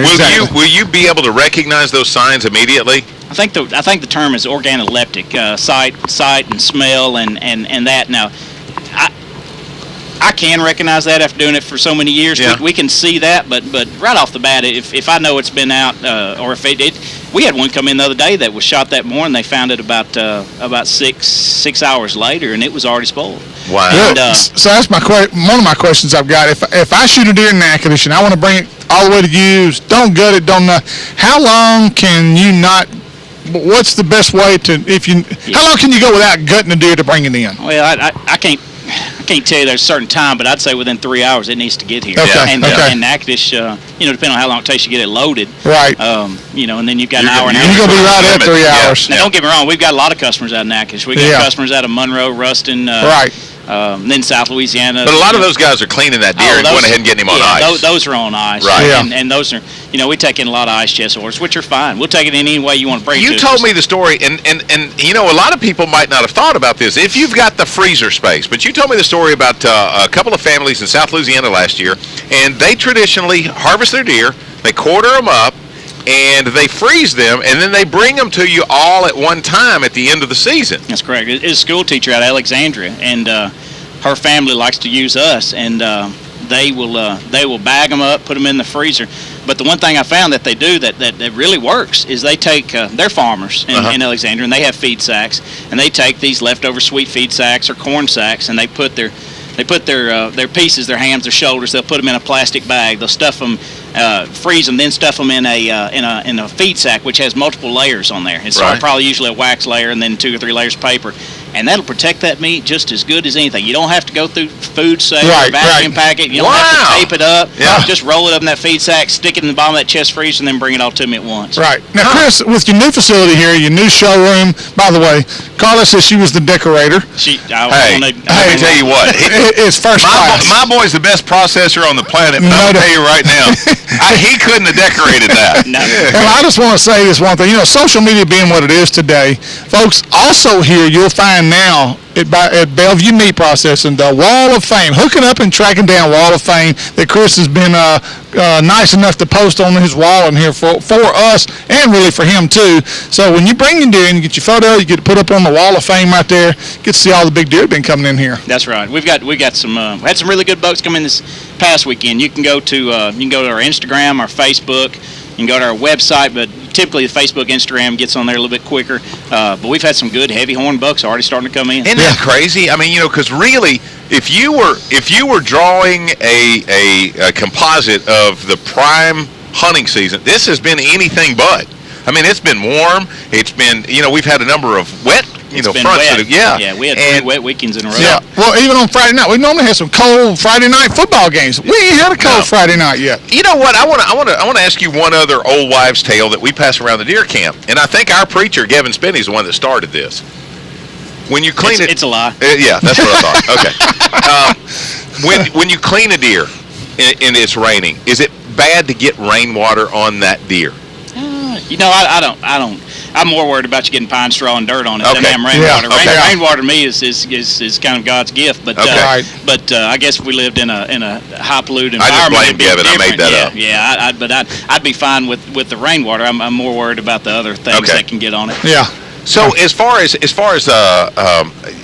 just general process, if you're going to clean that deer, try to keep it in as clean environment as you can. Yes, sir. If you're not going to be able to completely, maybe you're out in a position where you don't have a hanging rack or something like that to skin the deer, at least go ahead and gut him. That's and right. maybe get a bag of ice and stick it inside that chest cavity. A couple of bags of ice in the chest cavity. Bring him to me as quick as you can. We can go ahead and get him skint from there. Right. But you just got to reduce that heat in that chest cavity. Yeah. Get that out of there. Stop that spoilage from occurring. But a couple bags of ice will do you a lot of good if you're in that kind of bind. If not, get it in an ice chest, corded up, and get ice on top of it. Yeah. On the bottom of the deer and on the top of the deer. Don't forget the bottom of the deer. Okay, gotcha. A lot of people want to pack ice on top of a hot deer. It's not enough. Then you need to let that ice melt off, put fresh ice on it, then bring it to me. Okay. I don't mind if you bring it to me on the first ice, but put plenty on it because it will go quick from that hot deer. It'll melt. As long as I've known you, as long as I've been bringing deer here, that was always one of the things. Don't bring me a deer in an ice chest that's not full of ice. It's just asking for trouble. Right. Okay. Hook it up and track it down today. Bellevue Meat Processing. You can find us here till 1 o'clock, and if you hurry and can beat Eccles, you might get to graze a little bit on some of the sausage that Carla's made for us. Pick up one of the Hook It Up and Track It Down baseball caps. We've got some of the bumper stickers, and try some of this incredible stuff. And I'll tell you right now, from my own personal vantage point, you will not get a better processed deer. That's Bellevue Meat Processing. That's where you'll find us. Hook It Up and Track It Down, 1130, The Tiger. When we turn out the lights, Louisiana Saturday night. Well, you get down the fiddle and you get down the bow. Kick off your shoes and you throw them on the floor. Legendary quality. At Ranger, it's an unparalleled commitment to incredible strength. With the industry's only pull-truted transom, we don't rely on the upper deck to support the transom and motor. It's a difference so strong, we sliced off this rear deck to show its independence from the transom. From total performance to your peace of mind. Cut open the whole story at rangerstrong.com. When I go shopping, I want camo, fishing tackle, guns, hunting gear, work clothes. And when I go shopping, I want home decor, gifts, children's and baby clothes. Fortunately, we can both get exactly what we need at the same place, Nichols. All the name brands you can find in the big city without driving to the big city and paying big city prices. Nichols, keeping folks happy since 1914. No one has a better selection of ATVs than Natchitoches Power Sports.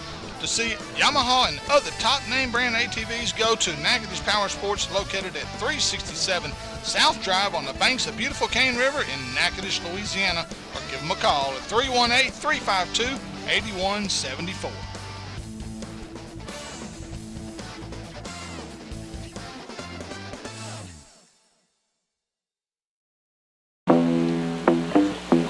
Once again, you're listening to the Hooking Up and Tracking Down Show, presented by the Shreveport Sports Commission, Yamagatsu Hooks, and Natchitoches Ford Lincoln, your Ford truck headquarters for the Arklatex. Now back to the three guys who we think may have fallen out of a truck, Steve, Gary, and Mike. Hey, thanks for tuning in. We are Hooking Up and Tracking Down, 1130, The Tiger, and today you'll find us at Bellevue Meat Processing. Of course, we've been watching everybody come in and out all day today. And you know what? You'd think, here it is, middle of the day on Wednesday, that that not that many guys would be coming in. And I'll tell you, it's evidently been an incredible season so far. As Chris was telling us earlier, over 2,000 deer have already been brought in. We're looking at, that's probably only about a third. And we have seen a number of good bucks come in this morning. Like my uncle was saying, the deer are really on the move in DeSoto Parish right now. And you can keep up with our Facebook page. Of course, we'll try to get stuff posted up there. Also, the Rut Report, Chris Friday and the Rut Report Louisiana. You can watch this stuff come alive in almost real time. Another thing that you want to do is check us out on the internet, HUTD.net. That's hookuptrackdown.net. And you saw my tailgate, didn't you? Yeah, that's where it reminded me. That's where you got that. Hey, I like that Northwestern State University. Yeah, license plate. You did good on that. Yeah, pretty cool. Supporting those Natchitoches boys. That's right. Support them demons. Okay. And something else, if you're watching us on TV, you can finally tell how much taller I am than even Graf, who claims you're a big old boy. He's 6'4", and I'm like half a head taller than him. At least you can see it now. He's on the upper part of the handicap ramp. Yeah. And we emphasize handicap. I'm the reason they invented the handicap. Real quick, Candyman Pet Lodge best times to hunt. All 3 days are rated excellent to good this week with 40-degree lows and 60s for the highs coming in this weekend. Hunting should be excellent with little or no rainfall expected. Friday, 12:08 to 3:08 p.m. with sunrise at 6:38, sunset at 5:14. Saturday, 12:33 to 3:33 p.m. sunrise 6:39, sunset 5:13. And on Sunday, 1:51 till 4:51 p.m. sunrise 6:40 till 5:13. Guys, how much do y'all go by this? There's a lot of times that I'm a big believer like Johnny Geis. It might be that you see deer at other times, but you really better be on your game during those times. I mean, you just better, if you've got a good spot, because I noticed, the best deer that I've seen so far this year were taken in the morning. Yeah. And in fact, early or mid-morning? Early morning. Yeah. Well, now I say that. As late as 11. Yeah. Which is about as late as most guys are going to hunt anyway. Right. But this morning they were moving really early. But one of the things that I've noticed is that, if you've got a couple of different stands that you want to hunt, the one that you've got the most confidence in, you better be in that stand when you feel like that game's going to be moving. Right. What do you think? But the best chance of seeing a good buck chasing a doe coming this weekend is going to be during the middle of the day. It's going to coincide with those times. You bet, exactly. Don't be afraid to sit on the stand from 11 o'clock to 4 o'clock. Right. Well, that's when you need some of them Bellevue meat sticks. You put them in the stand with you and talk me into it, right? Or you sleep late, eat some pancakes, and then go sit in the stand. I honestly believe that some of the biggest bucks, if you really were able to do some type of survey, the biggest bucks that you're going to see are going to be moving in that 10 to 2 window. Right. You're exactly right. Once everybody, all the pilgrims get out of the woods in the morning, those deer know what's happening. No, you're right. They do. And it's that one guy who decided to come in a little bit late while the other traffic was leaving. Right. It's that one guy who was willing to be there or stay late. Yeah. That's the guy that everybody at the camp is going to be jealous of because he brings that old mossy back in and he made a day of it. Exactly. All right. What would you do? Brought this back this week, folks. You're duck hunting on Red River, and a bass boat comes into your area fishing a tournament while you're hunting. You've asked them to please give you a few hundred yards of space, but they refuse. What would you do? A, go confront them. Yes. B, shoot over them. Yes. C, ignore and keep on hunting. Sissy. And D, leave your blind and abandon the hunt. Wow. Double sissy. That's a good, because this just happened to my brother-in-law. Really? This past weekend. He fished a tournament, Mike Craig fished a tournament on Caddo Lake, and he said, I forgot that Texas duck season opened. Oh, that's true. And he was fishing at the old folks playground, and he said every place that I wanted to fish, there was a duck blind close by, and he said it just killed my morning. Now, I'll tell you what he did. Okay. He left the lake at 10:30. So he abandoned his hunt. Well, because no. Yeah, that's what the fisherman did. This is question, what would the duck hunter do? Yeah, what would the duck hunter do? The fisherman left. Oh, okay. Mike was the fisherman in this particular time. And they knew he was in the blind. Well, he knew they were in the blind. Okay. He knew they were in the blind because they were shooting. Right, right. I mean, it was pretty obvious when those guns raised up. You hear somebody holler and cut them. Yeah, exactly. It's a quick hint.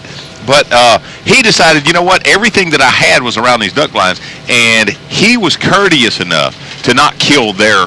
I mean, it cost him a tournament. Right. But he was courteous enough to go, you know what, I don't know where any other fish are. I don't want to go there. And so my hat's off to him for being, that aware. If I'm the duck hunter. Now, is there a right-of-way here? Is there a there's no right-of-way, No. but this is this Saturday, the 14th, is opening day of the West Zone in Louisiana, and there is a well-known bass club hosting a tournament out of Grice's Landing on Lake Bistineau. Yeah. Wow. There will be some conflicts this Really? Saturday. Yeah. Right. Huh. Isn't there some on Red River this weekend as well? Yes, there is. And it's opening day there too. Yeah. Not that anybody has the right to say anything or not have a tournament or not fish. Not saying that. Well, because the duck hunter was there at, say, 5 o'clock, doesn't give him priority then? No. Okay. No. All right. So I didn't know if there was a rule of etiquette. I just want to make sure. I think there is etiquette. I think there is some etiquette on this. I think it's the onus of the fisherman to move. I would agree with that. I think that duck blind. Much as I might not like it. Right, but that duck blind has precedence. I can remember back when there was a lot of duck hunting on Toledo Bend, especially in the Bisons area, and I remember being around there. And guys are shooting everywhere, and all of a sudden you realize, holy smokes, I forgot it's duck season. Yeah. And you know what? And you're getting peppered. There's a big lake. Yeah, it is big lake. There's a big lake. Find another spot. I know you went to a lot of trouble to get these two in, but in case we don't get to the other one, I've got one I want to do. Okay. What would you do? True story. Okay. You're on a deer lease. You always kill 3 deer, and that's all you kill. Mm-hmm. You want them for the freezer. Opening weekend, you kill a small 8-point. Okay. The next weekend, Saturday, you shoot another 8-point. You rush the shot. You pull the trigger. The buck is chasing the doe. The deer runs off. You and a couple other lease members spend an hour looking. You never find a sign of a hit. No hair, no blood. Apparently you missed. The next morning you go back to the stand, but you can't let it rest. Instead of getting in the stand when it gets daylight, you get out and you look. You find the deer 150 yards from where you shot it. A bad shot, but the deer is dead. In ruin. Another 8-point. Due to the warm weather, the deer is not fit to eat. Right. What would you do? I'd shoot 2 more deer. I think you've already shot. That is deer number 2. If you bring the deer in and you admit, I found the deer, guys. Okay. It doesn't matter. You still have not broken the law. It's not a law. It's just that you only allow 3 deer. You shoot 3 deer to eat. You shoot 3 deer to eat. But that lease has a rule. Yeah. So my point is, that's what do you do with the deer? That's the first question. What do you do with the deer? Wow. To me, there's nothing you can do with him. What would you do? I don't really know. You came up with a question. You don't. I've got an answer for that. Okay, because what's the this answer? really happened. Okay. Not to me. Yeah. What would you do with a deer? What do you do with your tag? That's the real question. Oh, wow. What do you do with the deer, and what do you do with the tag? Man. The answer is what do you do with the deer is easy. You can leave it there. You can drag him it to off. the cut Yeah. the horns off. Right. You're going to cut the horns off because it's a nice. I wonder 8-point. if you're legally bound to tag that deer. I think you are. I don't know. Huh. I think Man, that's a sticky situation because you're not going to transport the deer, and you were in earnest. You looked for the deer the previous evening, and because your effort extended to the next day, and you discovered, I mean, it would be like if you had found the deer. We had this happen to Uncle Gary one time. He shot a deer, and it was getting kind of dark, and he said, I tell you what, he said, let's just go back to the house, get something to eat, and we'll go find him here in about an hour. We got back over there. It was actually about 2 hours later. The coyotes had already gotten into the deer and had just destroyed. There's a good chance it wasn't coyotes. It was a good chance it was hogs, but it doesn't matter. Okay, right. okay. Either way. Either way. I mean, this deer was not fit for anything. Well, I mean, you're in a situation now. Do I have to tag what's left of this deer that I don't even get to enjoy? That's the reason why I pulled the trigger. I wanted to eat him. And that's the question. What would you do? What would Wow. you do with your tag? Well, I know what I would do. Do you call a game warden and say, hey, No. here's the situation? No, it's a lot easier. What do I have to do? You would leave the deer laying and not tag it. Is that what I'm getting from you? Well, probably. Okay. I think. And I don't know that there's anything. And I know that somebody is going to write on the Facebook page, oh, he's wrong, he's a criminal, and this kind of, But honestly, I haven't been in that situation. Me either. But I just. I mean, it comes down to a moral thing, I think, or ethical thing. Yeah. I think that's what it boils down to, and that's the reason that I am so proud of my son. He did that happened to him. He tagged it. Way to go, Michael. Now he can only kill one more buck. Wow. I would feel that's your obligation to do the advice of all the lease members. Yeah. Wow. He said, leave it. Don't waste your tag on that. You didn't get to eat it. Yeah. He said, I killed it. I made the bad shot. Wow. I'm with him, believe it or not. All right. I really am. Well, you know what? You just sold me. I'll move in that direction. Yeah. Okay. We got one more if we got time. You're on a stand. You're on your deer stand hunting, and a trespasser shows up out of nowhere, walks across your food plot. He's armed, but does not see you. What do you do? A, confront the trespasser. Oh, I love this one. B, let him keep walking. Hopefully he doesn't see you. C, call the game warden. Or D, shoot a warning shot and let him know you're there. Just because I know about this situation, I'm going to tell you what old Blanchard boy does. Okay. I get down Shoot first, ask later. I get down out of my deer stand.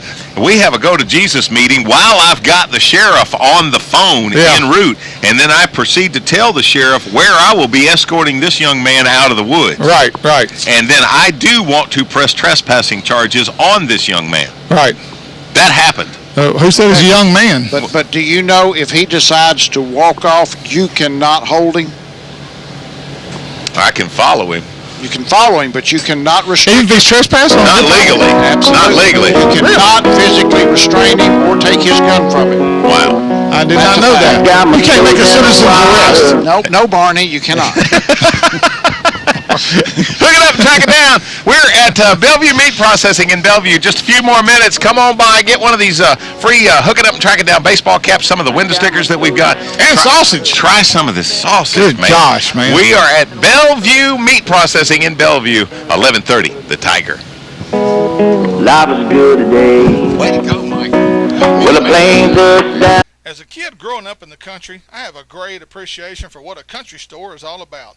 A store that pretty much has anything and everything you might need. We have such a store right here just south of Natchitoches called 3J's 4away. From plumbing to pizza, drinks to snacks, 3J's has it all. With a new and improved deli center, 3J's should be your snack or lunch headquarters. Oh, did I mention Cypress Knee Outdoors? Folks, if you need anything related to the great outdoors, they have it. Deer stands to feeders, ammo, guns, and camo. Cypress Knee has everything a hunter could need. So you're not a hunter, but love to fish. They have all the top name brands in the fishing world. Zoom, Daiwa, Santone, Strike King, Gary Yamamoto, Bandit, and the best hooks on the market, Gamakatsu.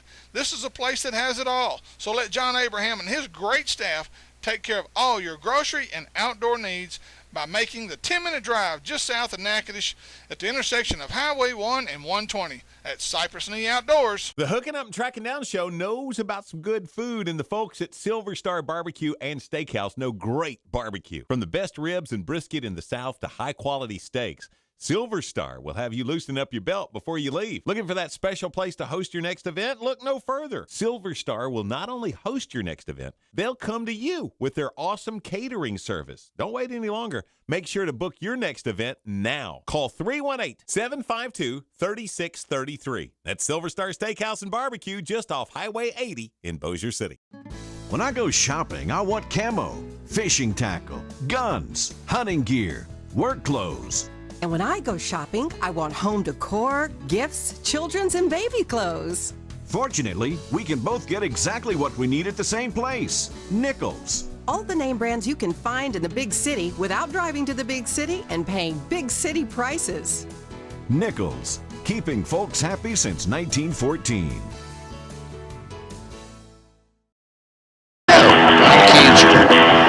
Good guy. I hunt with his brother, Wayne. Final segment presented by Louisiana Charter Boats Association, Coastal Conservation of Louisiana, and Ranger Boats. Still building legends, one at a time. Hey, don't forget to like us on Facebook, where you'll find news, tips, and a little humor. That's the Hooking Up and Tracking Down Show on Facebook. Check us out. This is it, folks. You won't have to listen to these guys for at least another week. One more time, here's Gary, Steve, and Mike. And here in just a minute, a little bit more about what you'll find here at Bellevue Meat Processing. First couple of words, first off, from Candyman Pet Lodge. Looking for a place to leave man's best friend? Remember 3 words, Candyman Pet Lodge. Your dog will be happier than Rudolph on Christmas Eve when he hears he's headed for the best dog kennel in the Arklatex, Candyman Pet Lodge. With bathing, grooming, and nutritional options other kennels just can't touch, your dog will get plenty of exercise when he steps out on the new Candyman Dog Park. That's Candyman Pet Lodge. For reservations, call 903-766-DOGS. All right, and also, I'm Steve Grant for the Hooking Up Tracking Down Show, asking you to join me as a member. As a matter of fact, all 3 of us, as members of the Coastal Conservation Association. For 30 years, CCA has worked in Louisiana to conserve our incredible fisheries, making sure that our fishing is as great today and for generations to come. Whether looking out for redfish or specks, eliminating gill nets, building reefs across the coast, or work at the state capitol and in D.C., CCA is doing what's best for fishing and the sport we love so much. Your $30 membership ensures that this works and is our great fishing endures well into the future. So go to ccalouisiana.com and join CCA today. Okay. I talked to Reggie Milliken yesterday from the local chapter. We're going to have some of them on here in a few weeks. Said they broke all kinds of records in the Star Tournament this year. Really? Yeah. Size of fish, the numbers of fish? He just said all maybe numbers of people or what. But that's awesome. Yes, that's awesome. That ended, what was it, Labor Day weekend? Right along in there? Uh-huh. Yeah. We are live today at Bellevue Meat Processing in Bellevue with Chris and Carla Nesbitt. And as always, every time we show up out here, they roll out the red carpet for us. And there's no way that we could ever... I'd have to roll a treadmill out. The cardiac tray and the whole thing. Yeah. But they every time we're here, you know, they extend to us the personality. If you have not been into the new retail front that they've got here, I mean, well, the Hooking Up Tracking Down Wall of Fame is. The Wall of Fame is in there. I mean, this place is just phenomenal. And if you hunt anywhere in Benton, if you hunt Bodcaw, if you Natchitoches, hunt, Cotton Valley, DeSoto, I mean, this is Orlando, the spot. Orlando, Florida. Yeah, this is the spot. Little Rock. And if you're kind of finicky, you really want to make sure that your animal is being taken care of. I don't know. I mean, he is our expert. I don't know that we know of anybody who knows more about processing, not just deer and the exotics, but we're also talking about beef and pork and stuff like that. He is a butcher's butcher when it comes right down to it, talking about Chris Nesbitt. And how many deer have already been brought in? 2,200 and something was the count that he gave me. And we're not even halfway through the season. We just started, really. Exactly. I mean, we've just finished up the second weekend. We don't even have 2 weeks into this, and we've still got the entire month of November left over, all of December, and then for bow hunters, you've got until, what is it, January 31?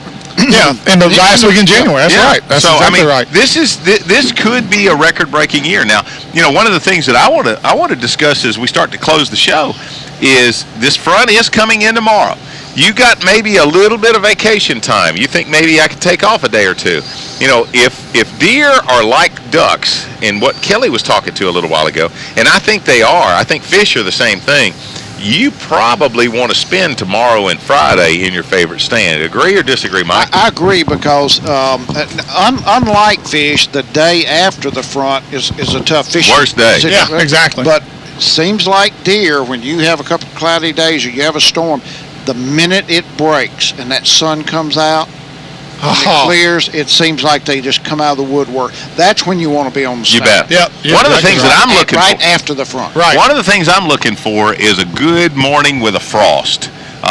It seems to me like if you're hunting woods, you're going to do better when you don't have the frost. You may be waiting a while. Well, I mean, who knows? I mean, nothing long range showing any kind of temperatures. They're saying 40s by this time next week. Right. And I want to say that we're going to have one cold morning this weekend. Yeah. But that's not going to bring on a frost. Right. And so if I'm hunting a pipeline or a high line, I want frost. And for a lot of guys, the deer there are exceptions to the rule. But it seems to me like the minute that frost melts off that morning, it is like everything in the world comes alive. Exactly. And that's when you start seeing them. Now, you guys that are hunting bottoms and stuff right now, I'm a little bit positive of the fact that this year your corn has been better, because I don't think that we've had the acorn production that we had the last couple of years. No. I've only got one stand that I have a feeder out, and I have yet to sit there when the feeder went off that deer didn't come to it. We've had deer standing under the feeder waiting on it. Right. You know, and that hadn't happened in years. You know, speaking of the frost, is there anything prettier in the morning on a sunrise and that fog is starting? I mean, that steam is coming up off that frost and that sun's burning it off. Oh, man. Man, there ain't nothing prettier than that. If you can look at that and not believe, if you can look at that and not believe in God, there is something wrong with you. We ain't got sentimental, Mike. One other thing that we wanted to make sure that we covered on this is that we are going to be back in the studio next week. Yeah. We're going to continue with y'all will be in the studio. I'm going to be out. This is, that's right, you're out of Yeah. This is opening weekend of duck season. Predictions. You say that maybe Lake Bistineau hunters might be in for a little education this weekend. Yeah, it's going to be crowded down there with the tournament Boat going on. traffic, but you yeah. can have that anywhere, and you just have to work around it. I'm not seeing ducks right now. Now, Mike, that's a good question, though. How much does boat traffic... that would hinder duck hunting greatly. It's bad because, I mean, if you're working ducks, you can have a boat 100, 150 yards from you out in the open, and ducks probably are going to flare from that boat. Wow. Because it's movement. It's an unnatural object, but it's the movement of the fishermen, and that's going to, and it's hard to be on the lake and not have, if there's a tournament going on, not have a boat within 150 or 200 yards of you. Now, do you wait till Sunday to maybe go? Instead of opening up Saturday, you still going to go? Yeah, I'm going to go. Okay. I'll shoot at the boaters. I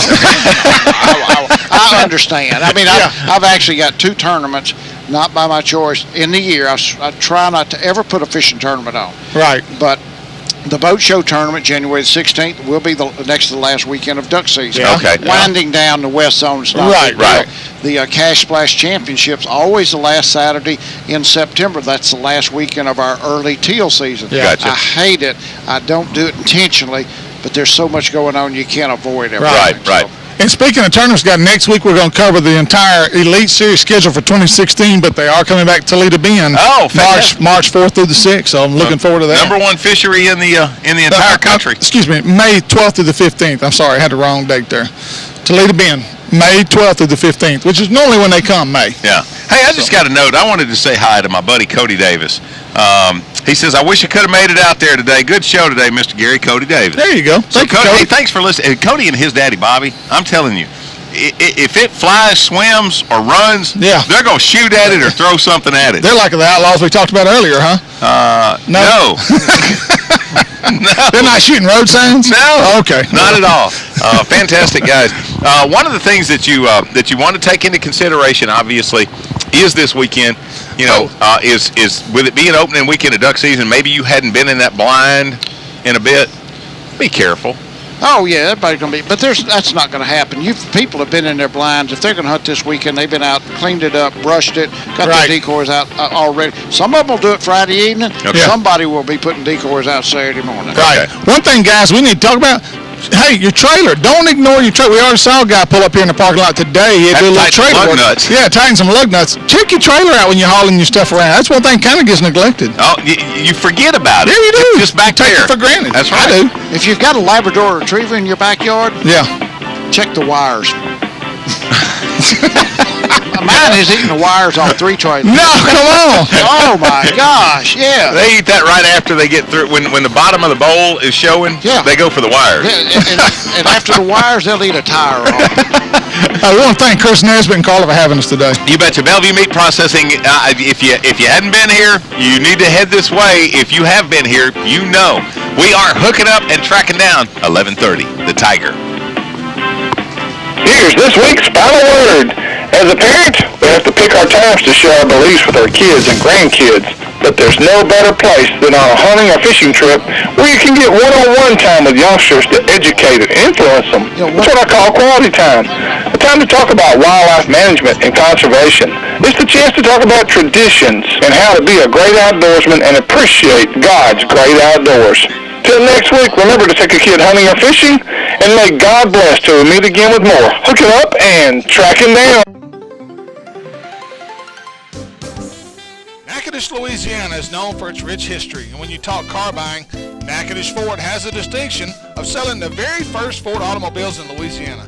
That means they have been satisfying customers for a long time. Friendly people who will make sure you have a great car buying experience.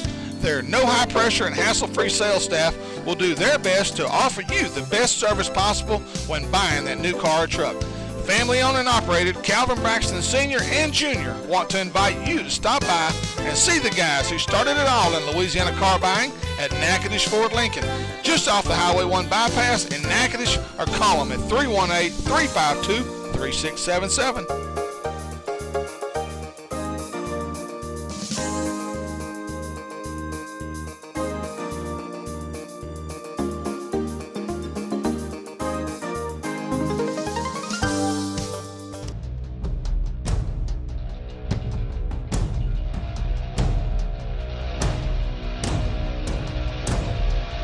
Introducing the latest member of the Yamaha off-road family. It's one of nature's most tenacious, agile, and aggressive creatures.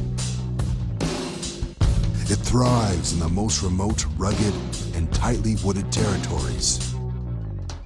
It never steps down from a challenge, and often travels long distances in search of food and adventure. The all-new Yamaha Wolverine. More than an off-road vehicle, it's a whole new animal.